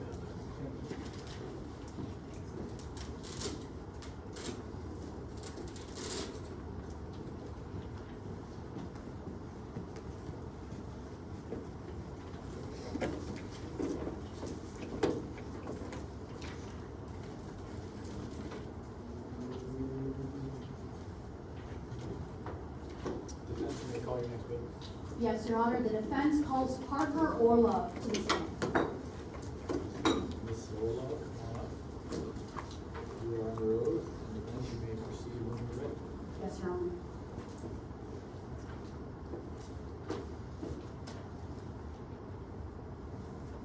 Good morning. Can you please introduce yourself to the members of the jury? Hey y'all, my name is Parker Orlov. What do you do for a living, Miss Orlov? Well, nothing interesting right now. I mean, I'm a caterer at Blair Osborne Catering Company. You've probably heard of it. We do everything. That's basically what I'm working on right now. Like you said, it's a rung on the ladder. I really want to be on the house fire, some sort of life part, but this is my gig until I get there. You just mentioned Blair Osborne Catering Company. Can you tell us what type of events you serve at? Yeah, I mean, they're real fancy. Most of them, at least, you'll see a couple of celebrities, a hot shot politician or two, and I mean, whether you like them or not, it's pretty cool to see them around. The one at Miller Tower is pretty similar to that too. How are you involved in this case? Well, Blair Osborne, the company I work for, was catering the Halloween gala at Miller Tower on the night of the robbery. I mean, it was a real doozy. Miss Orlov, do you know who Poe Cameron is? Yeah, I know who Poe Cameron is. I mean, we live in the same neighborhood. I'm not too close with them or anything like that, though. When did you see them last? Well, the last time I saw her was at a diner, actually, while I was getting a bite to eat. Saw them at a diner. Were they with anyone? Well, you know, I'm sitting there with my turkey club, just kind of minding my own business at first, and when I see them walk in, it was with 3 other people. Did you hear anything they said? They were talking about a deal at one point. I mean, I didn't hear the whole conversation. It wasn't too thorough. I mean, I wasn't even there that long. Did you hear them say anything about Miller Tower? I don't recall hearing nothing about Miller Tower now. Did you hear them say anything about a mask? No, nothing about a mask either. Miss Orlov, now, I'd like to move on and talk about how you prepared for the gala with your catering team. Can you tell us what actions you did with your team? Yeah, I mean, it's the same stuff every single time. You just walk around the building, go over the schedule for the night. It's kind of just the same thing over and over. Honestly, I didn't have air product for most of it. But we went over the security plans for the evening, and a big part of the tour was them telling us to stay away from the vault area. They told you to stay away from the vault. Did you know what was supposed to be inside of that vault? Not at first, no, and then they gave us these little brochure things. Honestly, I think the font on them was the same way you said first wedding invitations. Besides the point, but they gave us those brochures, and that told us what was going to be inside the vault then. Ms. Orlov, would you recognize a copy of that brochure if I were to show it to you today? Absolutely. Approaching opposing counsel with what's been pre-admitted as Exhibit 2. Approaching the witness with the same. Would Your Honor like a courtesy copy of Exhibit 2? Yes, please. Miss Orlov, what did I just hand you? This is one of those little brochures that we just talked about. Miss Orlov, if you flip to that second page, I'm seeing some numbers here. Can you tell me what those numbers are? Yeah, so these are the start-in prices for the items that are on bid. You know, they're the estimated values, and that's what the price would start at. What do all these numbers add up to? Oh my gosh, I cannot get that out of my head. But I'm seeing, you know, some of these are worth over $1 million on their own, so I've got to imagine it's couple of million at least. And just to be clear, Miss Orloff, was everyone on that security walkthrough given a copy of this brochure showing the auction items and their prices? Yeah, everybody that I knew was probably. Miss Orloff, I'd like to move on and talk about the night of the heist. How did that night start out? I mean, it was going normal at first. I was walking around with the shrimps, that sort of thing, and a whole bunch of stuff transpired. I smashed into someone who I thought was the mayor. It was a mayor costume. It's real hard for me to tell people apart, but then I ended up working in the kitchen the rest of the night. It was cold, and I saw two masked robbers loading things into the freight elevator. I don't know what it was, but it was definitely not doing trades. You just mentioned masked robbers. Did you know who these individuals were? Not for certain, no. I mean, I caught a glimpse of one of them, and I thought it kind of looked like Poke Hammer, but also kind of looked like her twin sister Memphis. So, you know, I grew up with both of them, and it's hard for me to tell them apart at a glance like that. Would you recognize a photo of Memphis Reigns, Spokane, and Civic if I were to show it to you today? Oh, I absolutely would. Approaching opposing counsel with Exhibit 27. I'm approaching the witness with the same. Ms. Orloff, what is that? This is Memphis Rain. See, it looks like, I don't, maybe that's just me, but this is Memphis. And was that the only time that you saw those masked robbers that night? No, actually. I saw them again when they were going down the stairwell, and that's the last I saw them. Could you make out who those robbers were the second time you saw them? No, I did not. And were those robbers, you said they were wearing masks. Are you sure that you saw Paul Cameron under one of those masks? I can't say I'm sure. Ms. Orloff, I'd like to talk about what happened after the heist. Were you questioned by the police that night? The police talked to me a little bit. How many people would you say were at the gala? See, this kind of numbers I can't do. So we have to prepare about 150 plates for each course, and that would usually mean obviously there's 150 guests. You know, everybody needs to eat, and then you know there's all the staff. So I would say at least 150 people were there. And did you see any of those 150 people being questioned? No, I didn't. Ms. Orloff, those people that got that brochure, did you see any of them being questioned? No, and I mean, you know, I'm close with the staff. I've been working with them a long time. We like to do our little weekly debriefs, and I don't recall hearing nothing about them being questioned. The police weren't asking questions. What were they saying? I would say something like, oh, they were like, oh, don't, there was a little deeper voice. They said, oh, you know, don't worry about tracking down all the guests from the evening. I think this would be a close Objection, case. Your Honor, as to hearsay on the statement that she just stated about, don't worry about tracking other people. Yes, Your Honor. These statements made by the state's Detective Amani, are not hearsay because they're not being used for the truth of the matter. Now, within this statement, we're not concerned that Detective Amani actually knew or actually believed that this case was going to be closed quickly. We're just using this to show the state of mind of Detective Amani upon his investigation. It's not being used for the truth, Your Honor. Response, Your Honor. It is absolutely being used for the truth of the matter, considering the fact that it is defense's entire contention today that the police simply didn't do enough investigative work. However, under the grounds that she stated that it was just to go towards state of mind, specifically that is as to Rule 8033, and 8033 has very specific verbiage. It states that a statement of clearance then exists in state of mind, such as motive, intent, or plan. There is no clear motive, intent, or plan that is being elicited from this statement. In fact, the specific line that I'm objecting to about don't worry into looking into other people, or don't worry about interviewing other people, this is actually against what was already stated on the record, and the fact that Detective Amani did interview all of the guests at that gala. May be heard, Your Honor. Last word. Yes, Your Honor. As for 8033, this statement going towards Detective Amani's state of mind, well, this absolutely does go to his intent and plan. Detective Amani within this statement said that the patrol officers there, they didn't need to worry about looking into all these witnesses. These are statements and orders, plans that he's giving to the team he's leading about what to do and how to handle this investigation. This is absolutely going to the state of mind of the detective. This is a statement made by them, regardless of what's been said in court today. I'm going to sustain the approach. Yes, Your Honor. Yes, Your Honor. Ms. Orlov, when did they let you leave the gala?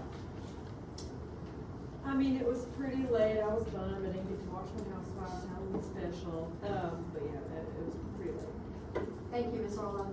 Your Honor, if no further questions, and permission to retrieve the exhibits from the witness. Yes, permission granted, and state cross-examination, we're good? Yes, Your Honor.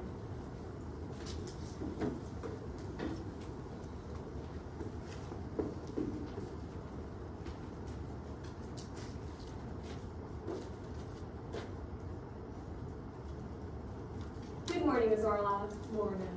Now, I understand that you're a busy person, so I'll try to keep this as short and sweet as possible for you. All right.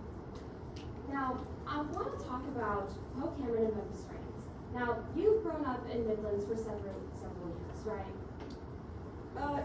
Yeah, I'm from Midland, so, Specifically, the Walton Park neighborhood. yep, that's where I'm from, that's where, I grew up around, the twins. Or the siblings, my bad. Now, Ms. Orlov, that means that you know the defendant, Poe Cameron, right?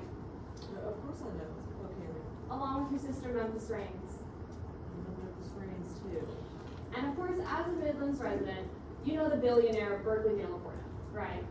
Oh yeah, I mean, everybody knows Berkeley De La Porta. Now, I want to walk you through several instances that you might have recognized Poe Cameron, all right? We'll first start off with the diner.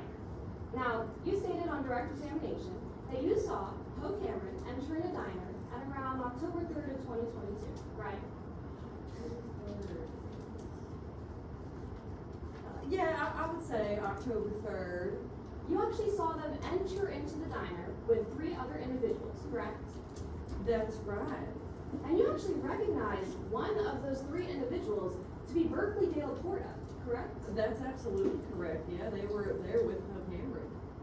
And when they entered the diner, they sat in a booth about 2 booths down, correct? Yeah, so like it's me and there's a booth in the middle and then it's them. And it was more towards the middle of the day, so there weren't a whole lot of people, right? I mean, it wasn't jam-packed. And so you were actually able to hear parts of their conversation, correct? That's right. I'm a big eavesdropper. In fact, you stated that you were able to eavesdrop the fact that they were talking about a deal, correct? Yeah, I heard him saying something about a deal being for 60% and just yelling at Poe. Right. However, the person who was talking about the deal being for 60%, it wasn't Berkeley De La Porta, right? That's right. It was one of the others. In fact, Berkeley De La Porta and Poe Cameron in that diner never conversed, right? What do you mean? They never spoke directly to each other. Not that I saw. I mean, I walked in there and I ended up getting my food to go. And Ms. Orlov, you have no idea whether or not Poe Cameron stood to profit off of this deal, correct? What do you mean? That they were going to gain some sort of money from this deal. Objection, Your Honor. Calls for speculation. No rule, she said you have no idea, so she can answer whether or not she had an idea. Yes, sir. Let me go ahead and re-ask that question. You have no idea whether or not Poe Cameron could have been profiting from the deal that was being discussed, correct? I don't even know what the deal they were talking about regarding, so I don't know if it was a money thing, but I guess I don't know if they could profit it. Right. You have no idea whether or not this could have been a deal about robbing Miller Tower, correct? Oh, no, not that I know of. So you were able to recognize Poe Cameron in this diner. I want to talk about another time that you were able to recognize Poe Cameron. Specifically, we're going to fast forward to the end of the month, October 31st, the gala. Now, you arrived at Miller Tower at around 4 o'clock to 7 for the event, correct? That's right. And at around 9:15, you saw a person who looks just like Poe Cameron in the freight elevator, right? Yeah, I thought they looked similar to Poe. In fact, you recognize them to be Poe Cameron, not their sister, Memphis Reigns, right? You know, I caught a glimpse of their side profile, and in my head I was like, well, I guess it could have been Memphis, but that was my initial thought. That your initial thought, just to be clear, that it was Poe Cameron, right? Yeah, that's what I initially thought, just like the mayor passed like that. And so you would agree that the person that you saw in the freight elevator wearing this gold mask looked just like Poe Cameron, correct? Do you think you could take it out of the bag? Unfortunately, it's an evidence bag. I can't do that for you, ma'am, but you would agree that it looked just like Poe Cameron, the individual who was wearing this, right? This is the mask I saw. I don't know for sure who was wearing it though. But the person that you saw wearing that mask in Miller Tower looked just like Poe Cameron, correct? Well, when they had it like this on their head, and that's when I saw their little side profile was dim. That's when I initially thought, well, maybe it kind of looks like Poe Cameron. Ms. Orlov, it's just a simple yes or no answer. It looked just like Poe Cameron, correct? It looked like Poe Cameron. Now, that wasn't the first time that you actually saw that mask throughout the night, correct? That's correct. I saw one other time. Right, you saw that mask in the cocktail room several hours before at 6:30, correct? I saw a lot of masks. I mean, I think I saw this one too. Halloween party. And you certainly didn't see anyone pass off this mask to another person between the hours of 6:30 and 9:15? Not when I was out in the cocktail room. I want to talk a little bit more about what you stated on direct examination. Now, Ms. Orlov, is there testimony today that Ms. Poe Cameron and Memphis Reigns are twins? No. Right. They're siblings, correct? Yeah, they're But sisters. they're not identical twins, correct? It's not identical. They look a lot alike in my opinion, at least. And you also stated that throughout the night at Miller Tower, you saw a person who looked just like Poe Cameron in 2 instances, right? That's right. Thank you, Ms. Orlov. Your Honor, no further questions. Redirect. We have no redirect, Your Honor. We just ask that this witness be excused. Ms. Orlov, you are excused. Your Honor, we would also like to move to publish Exhibit 2 to the jury. Yeah, that has been, Yes. and defense, you may call your next witness. May I approach the witness to review? You grab it. Thank you. Thank y'all.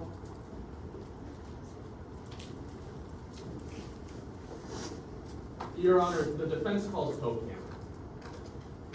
Ms. Cameron, come on up. There it goes. And defense proceed when you're ready. Yes, Your Honor, could I grab the mask up close to Sure.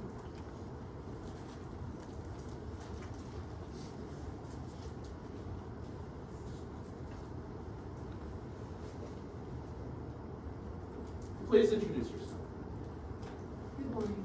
My name is Penelope Cameron, but everybody just calls me Poe. How old are you, Poe? I'm 20 years old. Have you been sitting here with us throughout the entire trial? Yes, I have. Did you hear the prosecution that talked about a mask that may have been yours and your DNA? I did hear that, yeah. Was that your mask?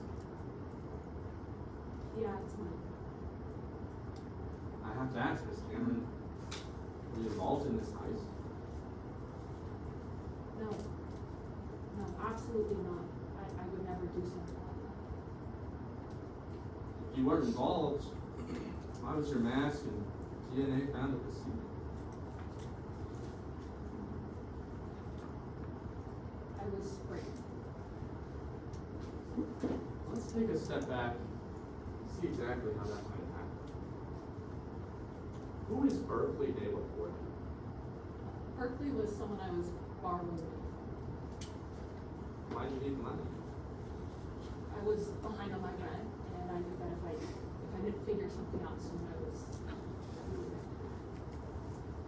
Is there any reason in particular why you couldn't pay your rent?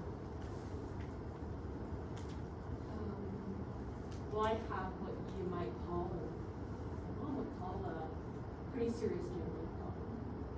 I win a good amount of the time, but Berkeley can help lose. If you were winning, why'd you borrow money from Mr. De La Porta? I stopped. Who introduced you to Mr. De La Porta? My sister Memphis was the one that introduced us. Oh, is this Memphis Reigns? Yeah, that's her. When was the first time you met up with Mr. De La Porta? It was during the summer, early July. We met at this underground poker tournament, and he wrote me my first check back. Did you ever pay the money back? I tried to, of course, but I was losing, like I said, and I just needed a couple more weeks to figure something out. Did you tell Mr. De La Porta that you couldn't pay him back? Of course, yeah. I met up with him. I told him that I needed more time. Yeah, I told him. When you told Mr. De La Porta that you couldn't pay him back, what did you do? Just, well, he went silent. He was closing his eyes, shaking his head. I didn't know what to think or what he was going to do, but then he looked up at me and smiled and he told me everything's going to be okay. And I believed him. When he told you everything was going to be okay, did he explain what he meant by that? No. He just started asking me a bunch of questions. He asked me if he could have my stuff, my ring, my phone, a bunch of random things. I don't know. Did you give him those items? Of course, yeah. I would have given him my kidney if he had asked me for it. I owed money and that was that. Is that all of the items that you gave him? No. We met up again to talk about money and the same thing. He asked me for my mask, for my jacket, my toothbrush, some receipts. I don't know what these were.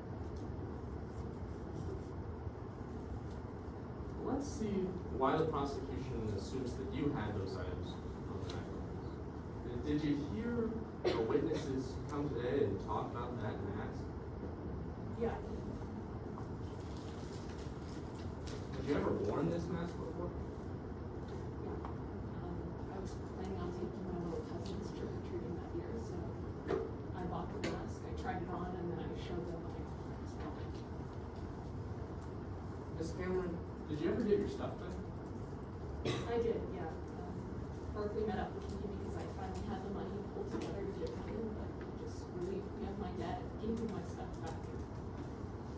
Apparently we were even. Oh, when was the first time you heard someone accuse you of being a part of this crime? It was early December. It was December 4th. I was sitting on my couch, my blanket on me, sitting next to my dog, flipping through the TV channels, just trying to find something to watch. And then I saw myself. You saw yourself. Did you try and tell the police that it wasn't you? Of course I did, yeah. I called them. I said, I'm being framed. I didn't do this. I didn't hurt somebody. I would never do something like this. And, well, they laughed at me. They laughed, and I tried to explain, and they just laughed, and they kept laughing. They laughed at you. Did they say anything? They said my DNA was everywhere, that they had me, and they could never believe my word over Berkeley's. When they told you they would never believe your word over Mr. De La Porta's, what'd you say? I said, Objection, Your Honor. Hearsay as to that statement. We'll never believe your word over Ms. De La Porta's. Yes, Your Honor. This is not offered for the truth of the matter. This is offered for the subsequent action. May I proffer? You may. That after the police told Cameron this statement, she decided that she would tell them that she wanted her lawyer, that she was not going to talk to them because they were not going to move her over Mr. De La Porta. It's for the effectiveness. I'm gonna overrule the objection. Ms. Cameron, why don't you tell the police? I want my lawyer. Thank you, Bob.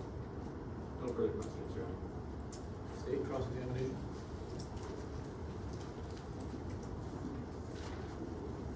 Yes, Your Honor.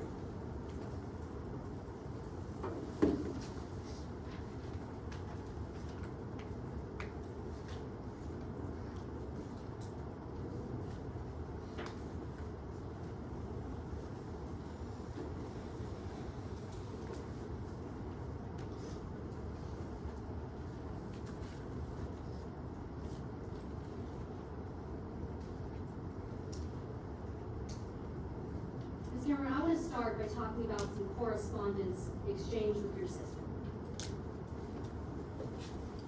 Permission to approach the witness and opposing counsel with what's been pre-marked as Exhibit 30. Granted.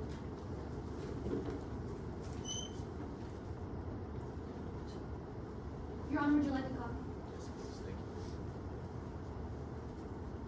Permission to approach the witness? Granted.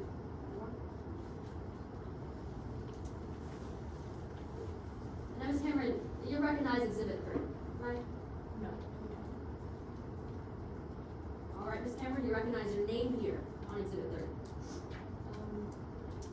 Yeah, my name's on here. It didn't send me the form on my phone.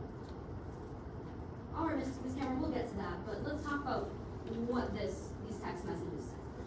Now, based on what's said here, Objection, Your Honor, that's a hearsay. This exhibit, may I be heard? This exhibit is not pre-admitted and would need to be entered into evidence before opposing counsel starts referencing different statements that are on the document. yes, Your Honor, but based on these text message receipts, we can see clearly that it states Poe Cameron and Memphis Rams. As Poe Cameron is the defendant in this trial, these statements can be admitted under 801 D2A, admission by party opponent. Furthermore, Memphis Reigns' statements can be admitted under co-conspirator statement. May I be heard? Yes. Your Honor, Ms. Cameron just told the jury that she didn't have her phone at the time and that she did not send these messages. Therefore, 801 D2, a statement by a party opponent, it doesn't apply. She didn't send them. For 801 D2E, the co-conspirator exclusion that opposing counsel is referencing, there is nowhere near the amount of foundation that is needed to be laid for Ms. Reigns to be a co-conspirator of this crime. No one for sure saw Poe Cameron there, and no one at all throughout this trial has said that Poe Cameron and Memphis Reigns were conspiring or agreeing to do anything. It's not admissible. I'm gonna overrule the objection. It has not been offered in evidence yet, so lay some foundation, but I'm gonna overrule the objection. Yes, Your Honor. Let's get back to these text messages, Ms. Cameron. These are text messages sent from your phone to your sister's phone. Now, in these text messages,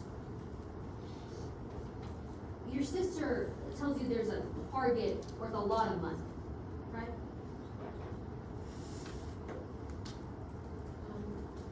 Sorry. That's all right, Ms. Cameron. Your Honor, per your prior ruling, the document needs to be offered before we can reference specific statements in the prosecution offer. All right, Your Honor, we offer this exhibit into evidence. Objection to hearsay, Your Honor. May we heard on those grounds? Your Honor, per Rule 104, statements can be conditionally admitted pending further foundation, and that burden is a preponderance burden. We have till the end of this trial to prove by a preponderance of the evidence that these statements were made by Poe Cameron, and that therefore they can be conditionally admitted. Furthermore, for co-conspirator statement, we can also conditionally admit those pending further foundation, which we'll get at on this witness. I'll overrule the objection as to hearsay. And are you conditioning, asking to conditionally admit Exhibit 30? Pending further foundation, yes, Your Honor. Yes, Your Honor. It's admitted condition. Now, Ms. Cameron, these text messages, they're about a job, aren't they?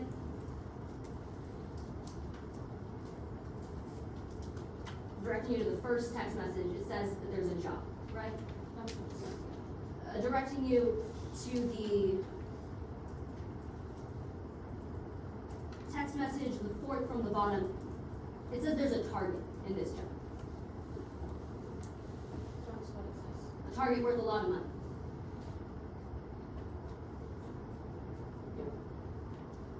In the text message, 6 from the top, it says there's a helicopter that's a part of this job.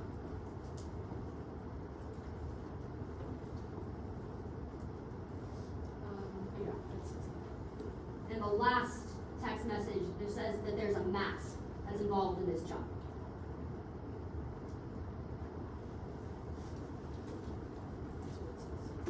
Ms. Cameron, you bought a mask, didn't you? I bought the mask and then Berkeley took it. So you bought a mask. You bought this mask.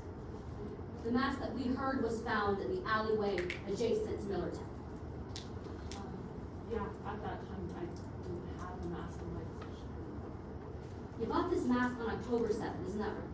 That's correct. That's less than a month before this crime occurred. From what I understand, the art house I think you're referring to took place on Halloween night, so I bought the mask for Halloween. Now, Ms. Cameron, you said that you didn't send these text messages. You said that Berkeley De La Porta took your phone. Ms. Cameron, at this point in trial, we haven't heard any evidence that Berkeley De La Porta's DNA was on your phone. DNA. No, I don't know. We haven't heard anything about Berkeley De La Porta's fingerprints being on your phone. I don't think so. We haven't heard any of the other witnesses in this. Objection, Your Honor, to improper burden shifting. May I be heard? You may. Your Honor, under Midland's precedent, State v. White, the burden rests on the prosecution and it never shifts over to the defense. And here opposing counsel is asking about evidence that we were supposed to provide. That is unfair to Ms. Cameron, and she doesn't have to provide any evidence, any witnesses. It's the prosecution's job, and they have the burden. Response, Your Honor? Per the ruling on State v. Ball, if the defense offers an alternate theory to the facts in this case, we as the prosecution are allowed to question the validity of that theory without it being constituting burden shifting. If Your Honor would like, I can come up and show you the case law. I believe you. What's your response? Yes, Your Honor, this line of questioning goes too far. It's asking Ms. Cameron for things that she should have brought, which is going beyond asking her about the theory that she's presenting on.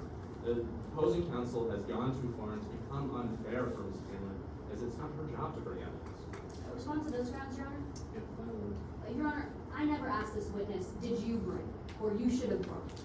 I'm simply asking at this point in trial, we haven't heard that evidence. I'm simply contrasting what we have heard from this witness and what we haven't heard from any of the other independent witnesses in this trial. I'm going to sustain the objection. Motion to strike the questions that were answered.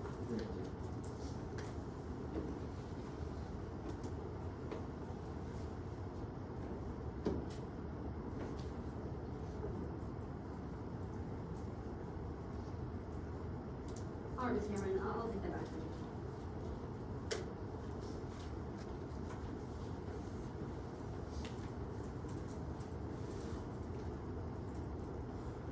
Ms. Cameron, all throughout trial today, we've been hearing that you were a pawn in someone else's game. Yeah, that's pretty You were a pawn in Miss De La Porta's game. good. Yeah. Miss De La Porta, she's a celebrity here in Memphis, right? Yeah. She had a lot of money. She owned this massive tech firm. From what I know, yeah. She had access to billions of dollars. Yeah. So you're saying someone who had access to billions of dollars wanted a college student for this crime? I'm not part of this case. I don't really know what you're asking. I'll restate my question, Ms. Cameron.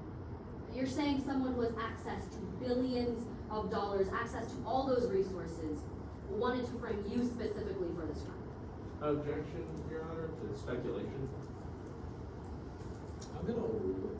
Yes, Your Honor. I'm sorry, Yes, Ms. Cameron.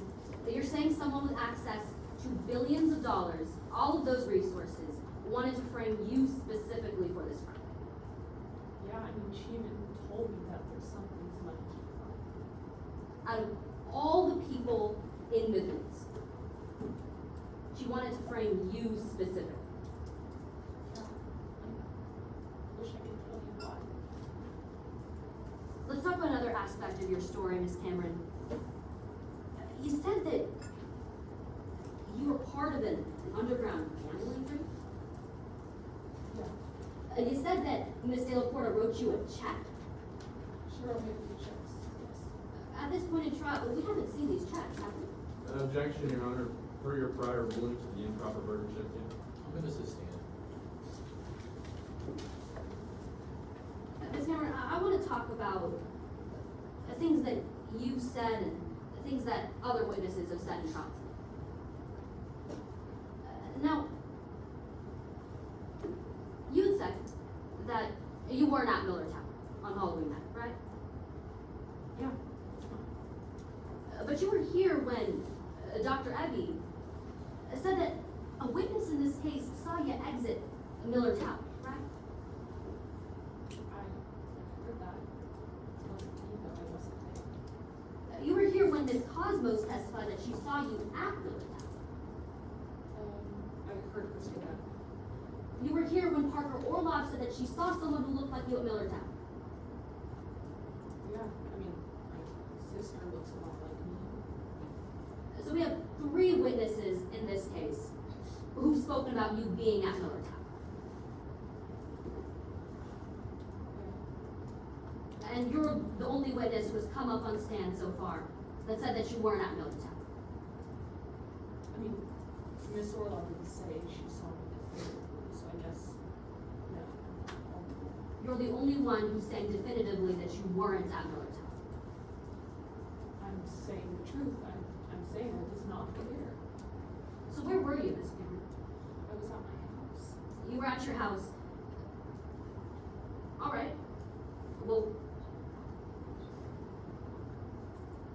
we haven't heard testimony from any of the other witnesses in this case that you were at your house. Objection, Your Honor, per your prior ruling.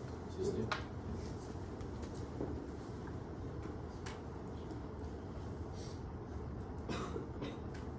Ms. Cameron, of all the witnesses in this trial, you're the only one who has said so far that you were definitively not at Miller Tower.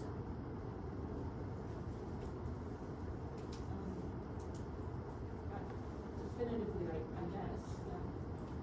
You're the only witness in this trial who said definitively that Ms. De La Porta framed you for this crime. I mean, I think there was other evidence that she did. I tried to tell the police this. You tried to tell the police that Ms. Berkeley De La Porta framed you for this crime. Yeah. Well, let's look at your police interrogations then.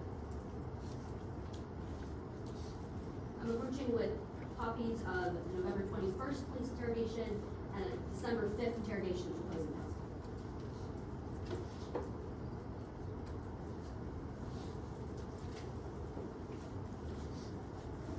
I'm approaching with.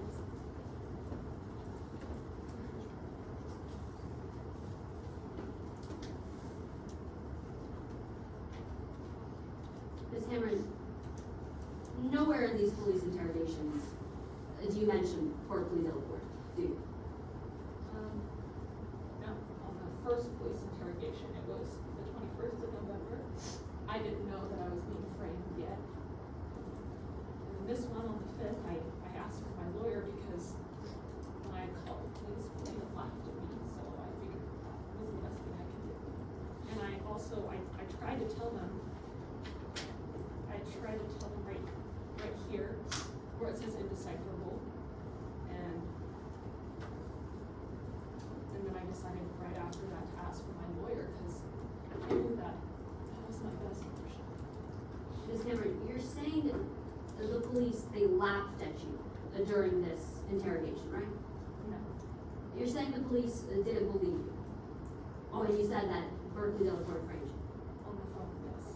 At the time, I didn't put it together that Berkeley afraid me. When I called, I just told them that I wasn't part of this, that I saw my face on the news, I saw Memphis's face, and this wasn't me. Ms. Cameron, in that police transcript on December 5th, the police tell you that they want to help you several times, don't they? Yeah. But I mean, after laughing at me and telling me they had my DNA everywhere, I didn't know what to do. I thought asking for my lawyer was the only option if the police weren't gonna actually help me. Ms. Cameron, we haven't heard, you're the only witness in this trial that has said the police laughed at you, right? Yeah. And in that interrogation transcript, you have the police saying that they want to help you at least 4 times.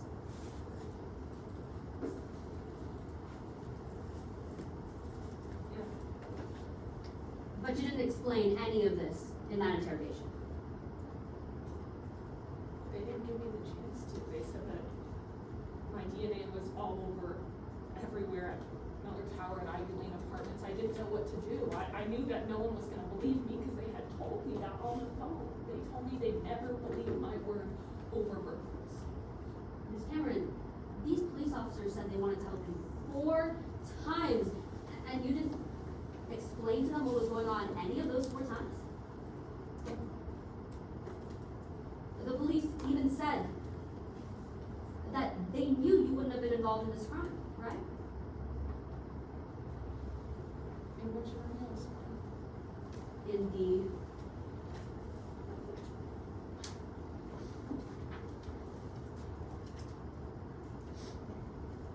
I mean, they said that, but then they told me that they had me there. They had my DNA everything, so they didn't know what to believe. So, Ms. Cameron, the police said that they knew you weren't part of this crime. You still didn't explain to them everything that was going on, this gambling ring, Ms. De La Porta, writing you checks. No, I explained it to my lawyer. But you didn't explain it to the police officers who said that they wanted to help you in this case. I didn't explain it to the police officers that laughed at me, that told me they would never believe my word over Berkeley's, that told me they had me at the scene. No, I didn't. And you're the only witness who has testified so far that any of that happened.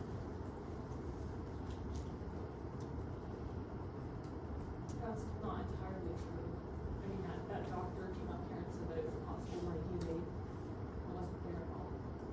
Ms. Cameron, you're the only one who's come up on stand so far and said that the police laughed at you. Yes. No further questions, Your Honor. Yes, sir.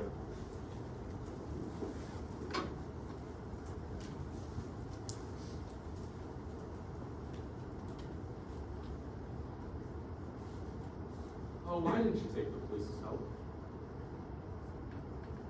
mean, I felt like I was talking to a wall. These transcripts can't hear the tone, but I felt like I was talking to a cold, unwavering wall, and I knew that the only option was to ask my lawyer to do what I knew was the only way to figure this out.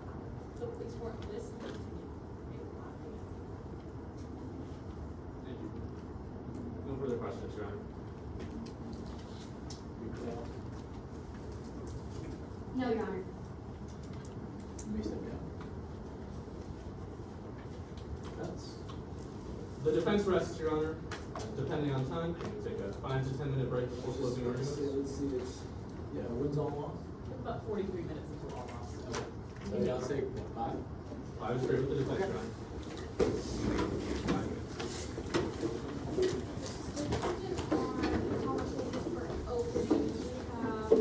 About 20 minutes. Total? Yes.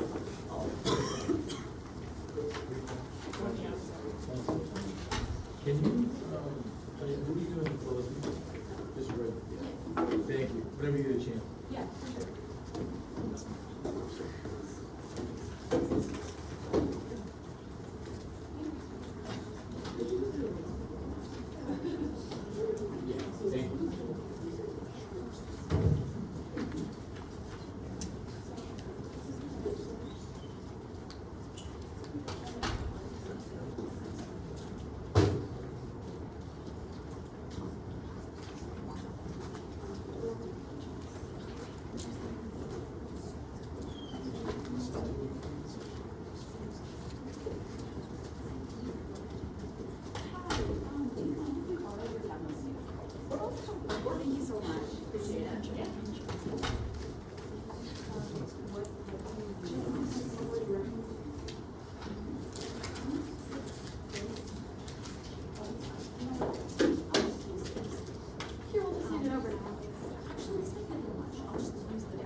this multicolored one right first. Oh, Alice, Yes. where do you want to go? When outside the back. Also, a expo marker.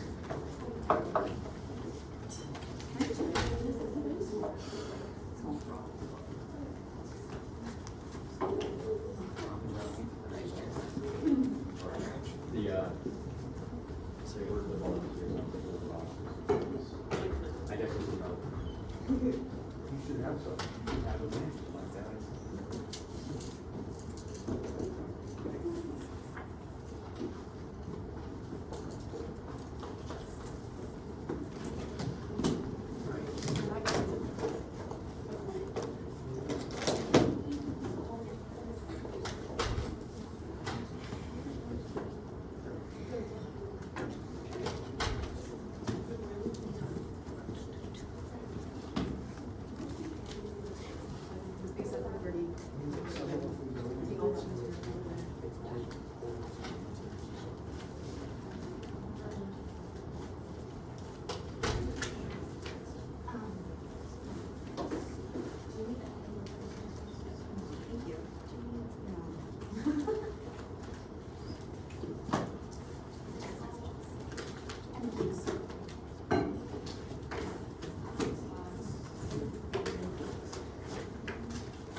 I'm sorry, you might just want to take that front wing, is that platform is remodeled? Just the front wing. This one? Yeah, I'm sorry. Sorry, so this thing wobbles. Oh, okay. Oh, okay. Yeah. Thank you so much.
State, proceed when ready.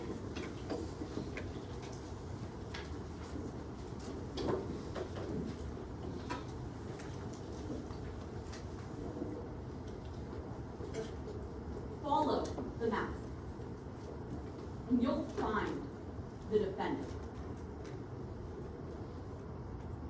What would it take? What would it take to convince you that someone committed a crime? Well, maybe you wouldn't trust one eyewitness. Maybe you'd want two. Maybe, to be sure you knew what the crime was, you'd want some footage.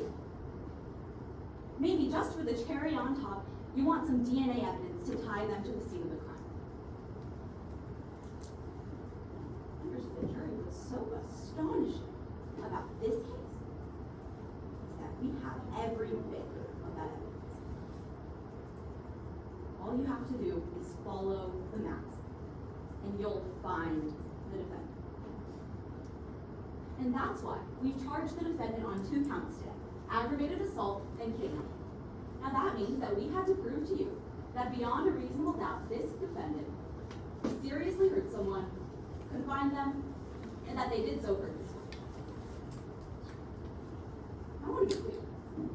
The prosecution and the defense, we agree that someone seriously hurt Emery Sands, confined her, and that they did so purposely.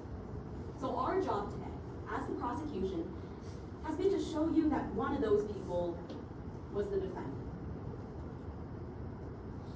We met that burden for you today. We met it because we showed you 3 simple facts. What the person under that mask did, who saw the defendant under that mask, and where the defendant went. Well, let's break those down one by one. Well, first, we showed you what the person under that mask did. You heard from Detective Lamont about a set of security footage that actually showed the attack. It showed as the defendant punched Miss Sands until she went unconscious. If it had just ended there, this would be a very different trial. But she didn't stop there. She dragged her body to the vault, used it to get a couple pieces of jewelry for herself, and when Emery Sands woke up, well, the defendant punched her again, but this time she didn't stop when Emery Sands stopped moving. So how do we know that the person under that mask was the defendant? Well, today, you didn't hear from one eyewitness, you heard from 2. Cypress Cosmos and Parker Orlov. Now, Cypress Cosmos and Parker Orlov, they couldn't be any more different. Cypress Cosmos, she's a wealthy art collector. Parker Orlov, she's a server just trying to make ends meet. Cypress Cosmos, that's our witness. Parker Orlov, that's the defense's. But today they could agree on one thing: that they both saw the defendant under that mask. So that brings us to that third point: where the defendant went. Now, you heard from Dr. Ebby, defense's own witness, why this is important. You see, it's important that we trace the movements of the suspect, trace the movements of those objects, because if every key card they drop, every mask they discard, every victim they assault, one person's DNA shows up time and time again, well, we know it was them. So let's see how they compare. Well, first, you saw this floor plan of Miller Tower. You heard as Detective Umami told you that first the person under that mask, well, they went to these stairs, leaving a key card. Then they attacked Emery Sands, dragging her into the vault, and then they left the mask right outside Miller Tower. So how does that compare? How does that compare to the DNA results you saw today?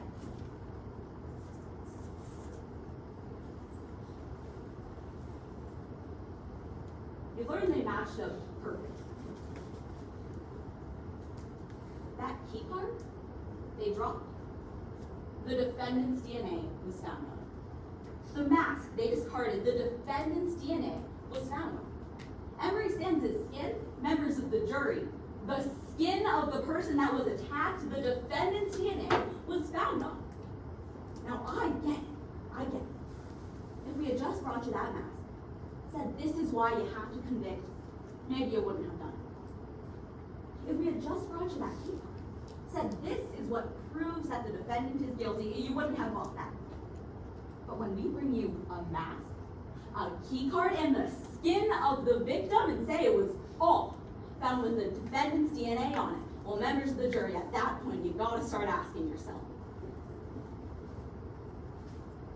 is she the unluckiest person on earth? Is she just guilty? Because you see, that's the thing about our burden today. We have to prove this to you by proof beyond a reasonable doubt. Did you catch that? A reasonable doubt. So when defense counsel comes up here and it tells you this multi-billionaire CEO, Berkeley De La Porta, was paying for a 19-year-old's gambling debt and that's why she framed her, that's not reasonable. When they tell you that these text messages where the defendant volunteers to join, talks about a big payday, a helicopter, and a mask, when they tell you all these were sent by Berkeley De La Porta stealing the defendant's phone, that's not reasonable. So why have we been putting so much effort into trying to show you that the defendant didn't send these text messages? Because they know how bad it looks. How bad it looks that the defendant volunteered to join, was sent a checklist of things to do and did every single thing on it.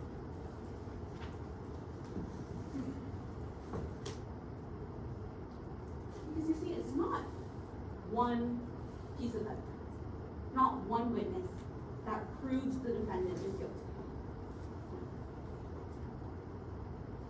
It's the security footage, the eyewitness sightings, and the DNA evidence that drags the defendant back to this crime. It's the key card, the mask, and the hands of the victim that tie them down to this attack. It's the totality of the evidence that demands a conviction today. Follow the mask, and you'll find the defendant.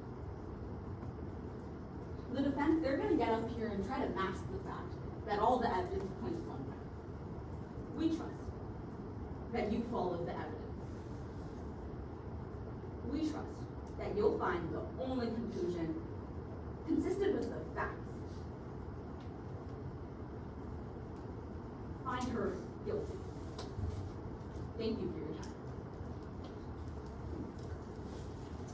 That's your closing? Yes, Your Honor, could opposing counsel take Yes. forward?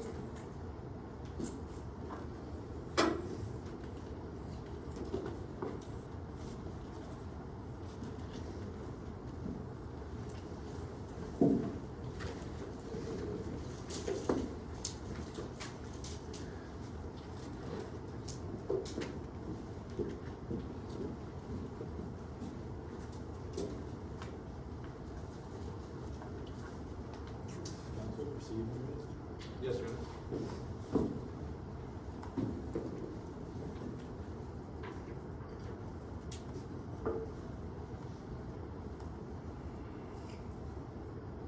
$439. That's how many days it's been since the police arrested Miss Cantor. That's how many days it's been since their investigation ended. That's how many days they've had. Ask questions.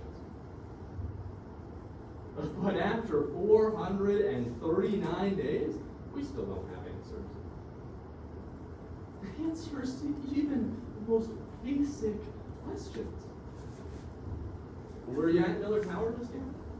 Was that your DNA? Was that your mask? Was that your phone? Did anyone take them? Who else could have done this? I'll be the first to admit, we may never have answers.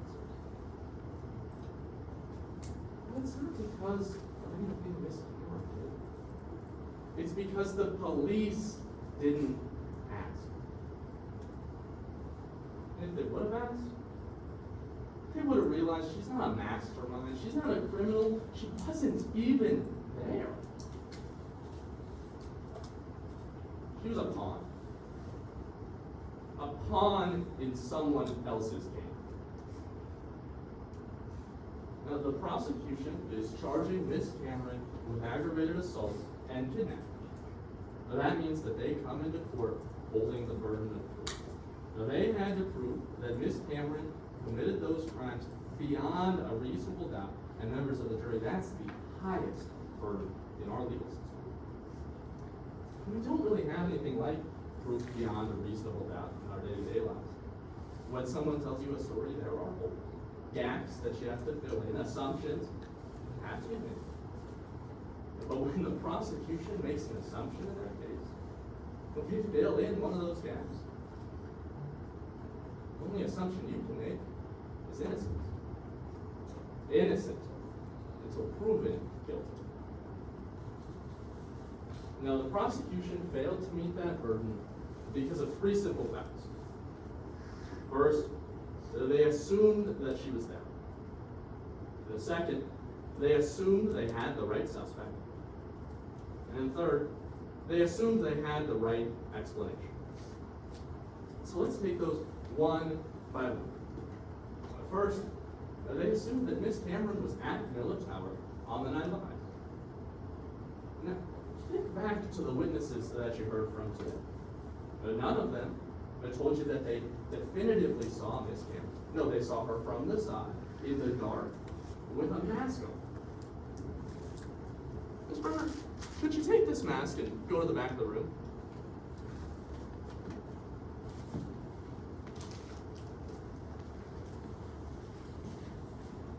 Ms. Bremer, why don't you hold it over your face?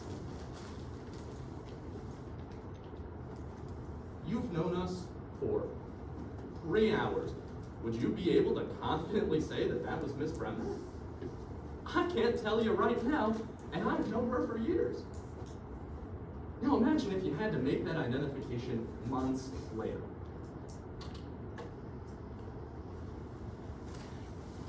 And when those people made that identification, said they were confident, they'd seen her on the news. Remember when we brought all you in here to determine who was going to sit in those chairs that you're sitting in? We had to let go of the people who had saw the news. They had heard information from an unreliable source. But Dr. Evie explained that concept to you. Confirmation bias. They already had an idea of what they thought when they made that identification. And the police did not bring them back. They didn't show her a picture of her sister who looks very similar to Miss Cameron. They didn't ask those witnesses to go to a lineup to look at anyone who may have been able to do this like Miss Cameron. That takes us to our second. The prosecution assumed they had the right suspect. Let's think back to the cross-examination of Detective Boomer. She said that she remembered footage that implicated Miss Cameron, but you know what she forgot? To ask questions to 150 different witnesses who were at the scene of the crime that night. And Miss Bomani, Detective Bomani claims, I didn't need help. Are you suggesting that I wasn't prepared? How can you know what witnesses have important information if you don't ask them at all? It wasn't our job to show you that someone else did this. It was the prosecution's. And it seems like at times they forgot that. Think back to the cross-examination of Miss Cameron. They kept trying to ask her for evidence that she was going to bring.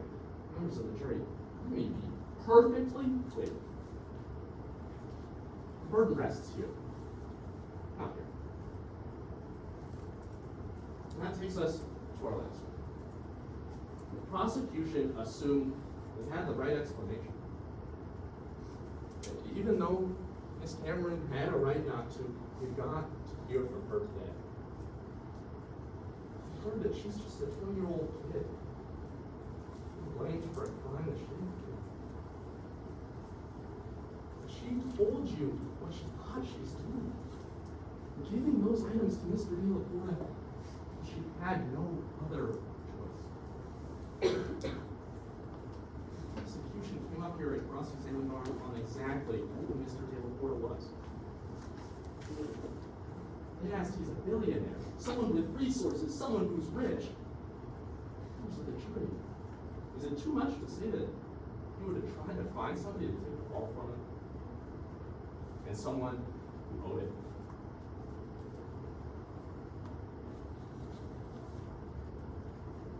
Prosecution doesn't have a burden of speculation, a burden of assumptions. They have a burden of proof. So when the prosecution makes an assumption, you must assume innocence.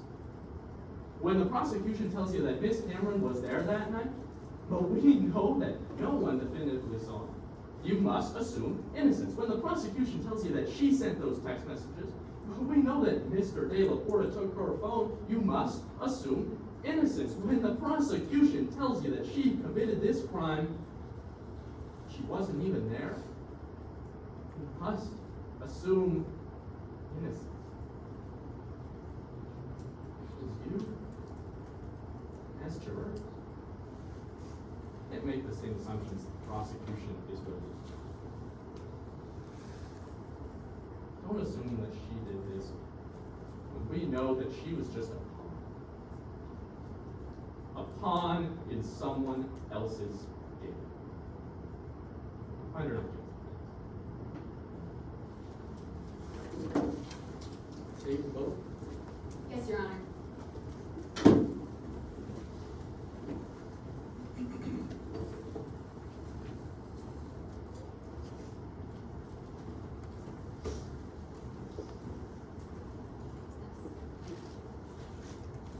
Proceed.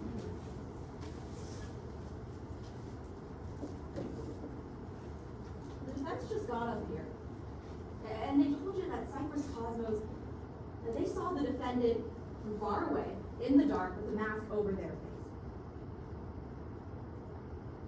You spot the difference between what they said and what the witnesses said?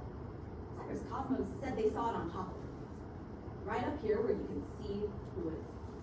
And doesn't that just sum up defense's case? They expect you to overlook all of the evidence that you heard in court. They expect you to believe that Cypress Cosmos took that stand, said they saw the defendant under that mask. They were lying. That their own witness, Parker Orlov, took that stand, said the person under that mask looked an awful lot like the defendant, but that wasn't right. That Dr. Nguyen, a certified DNA expert, took that stand, said transfer was not a possibility in this case, but she was wrong. Members of the jury, when all the evidence points towards the defendant, and the only person pointing the other way is the defendant, that's proof beyond a reasonable doubt. Follow the mask, and you'll find the defendant. Find her guilty. Thank you for your time. Thank you all.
I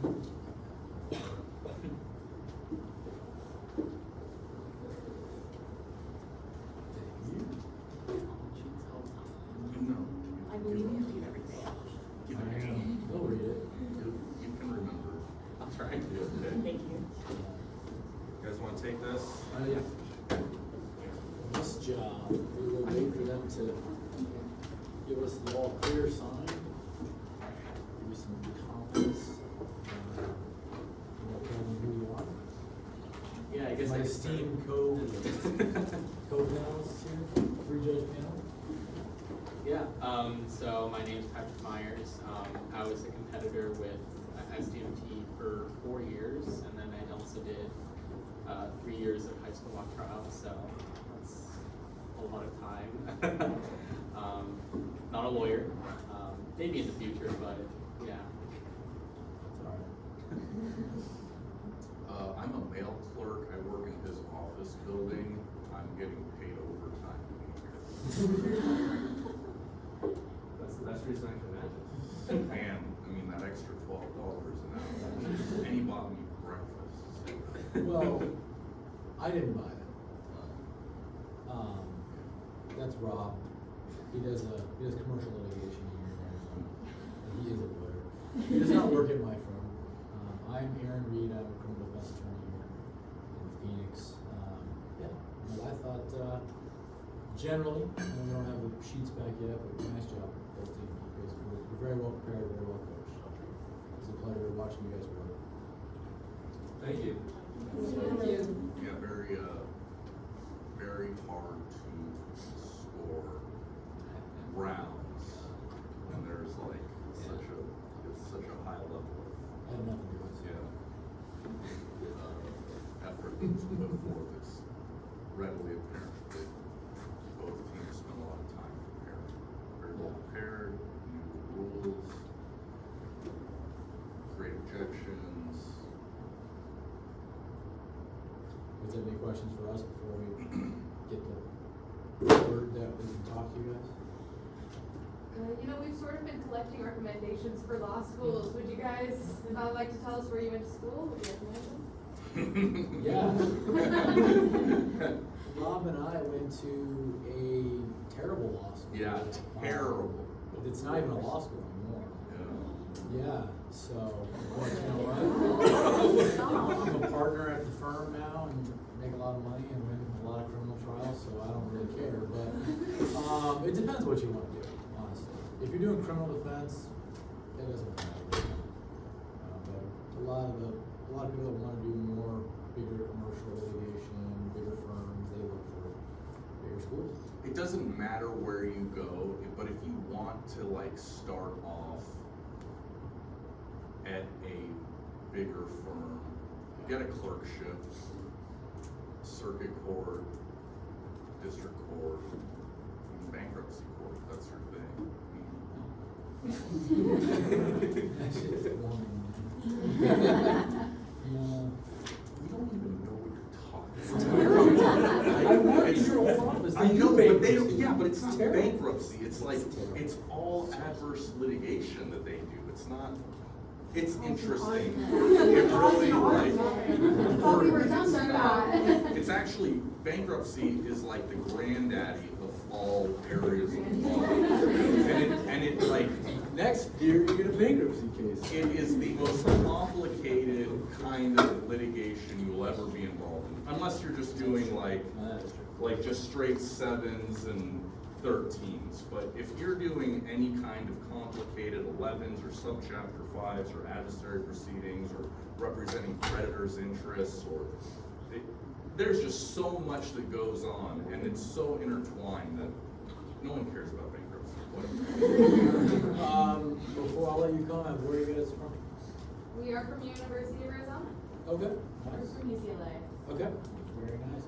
You want to kick us off here, real quick commenting? Yeah, I would say, I guess, just for going into your future rounds, make sure that, I think at the beginning of the trial, you guys were kind of skittish of using the well to its full extent, sort of staying in one spot, staying in that spot, and not really moving between your different pockets. pockets to differentiate what you're talking about, and then you're moving on to a different point. So don't really be like afraid, you know, of using all this space, because it is a pretty good sized well for you to use. So don't be afraid of using that. Also, just keep in mind that I don't think any of us three were not familiar with this case in any meaningful sense. So there was some times where I was like, there was a person mentioned, I'm like, who is that person? And it wouldn't really come up until like halfway through the case. And I'm like, oh, okay, so that's what that person does, and that's who they are in connection to, you know, like I knew the defendant, I knew they're the main detective, but like for all these like other side characters, like just make sure to explain who they are and how they're connected to the major players. Yeah, I guess that would be my 2 pieces of constructive feedback. I'm a man of few words, but I will say, when a witness is rambling, shut them down when you're on cross. Y'all are just so polite, and this is like war. I mean, it's someone's, you know, liberty being taken. And so think of it like that, right? Like you're trying to ruin somebody, and you're trying to save somebody, and you've got the Englishman back there just like. Is that a real accent? That was great, by the way. It's not really. Okay.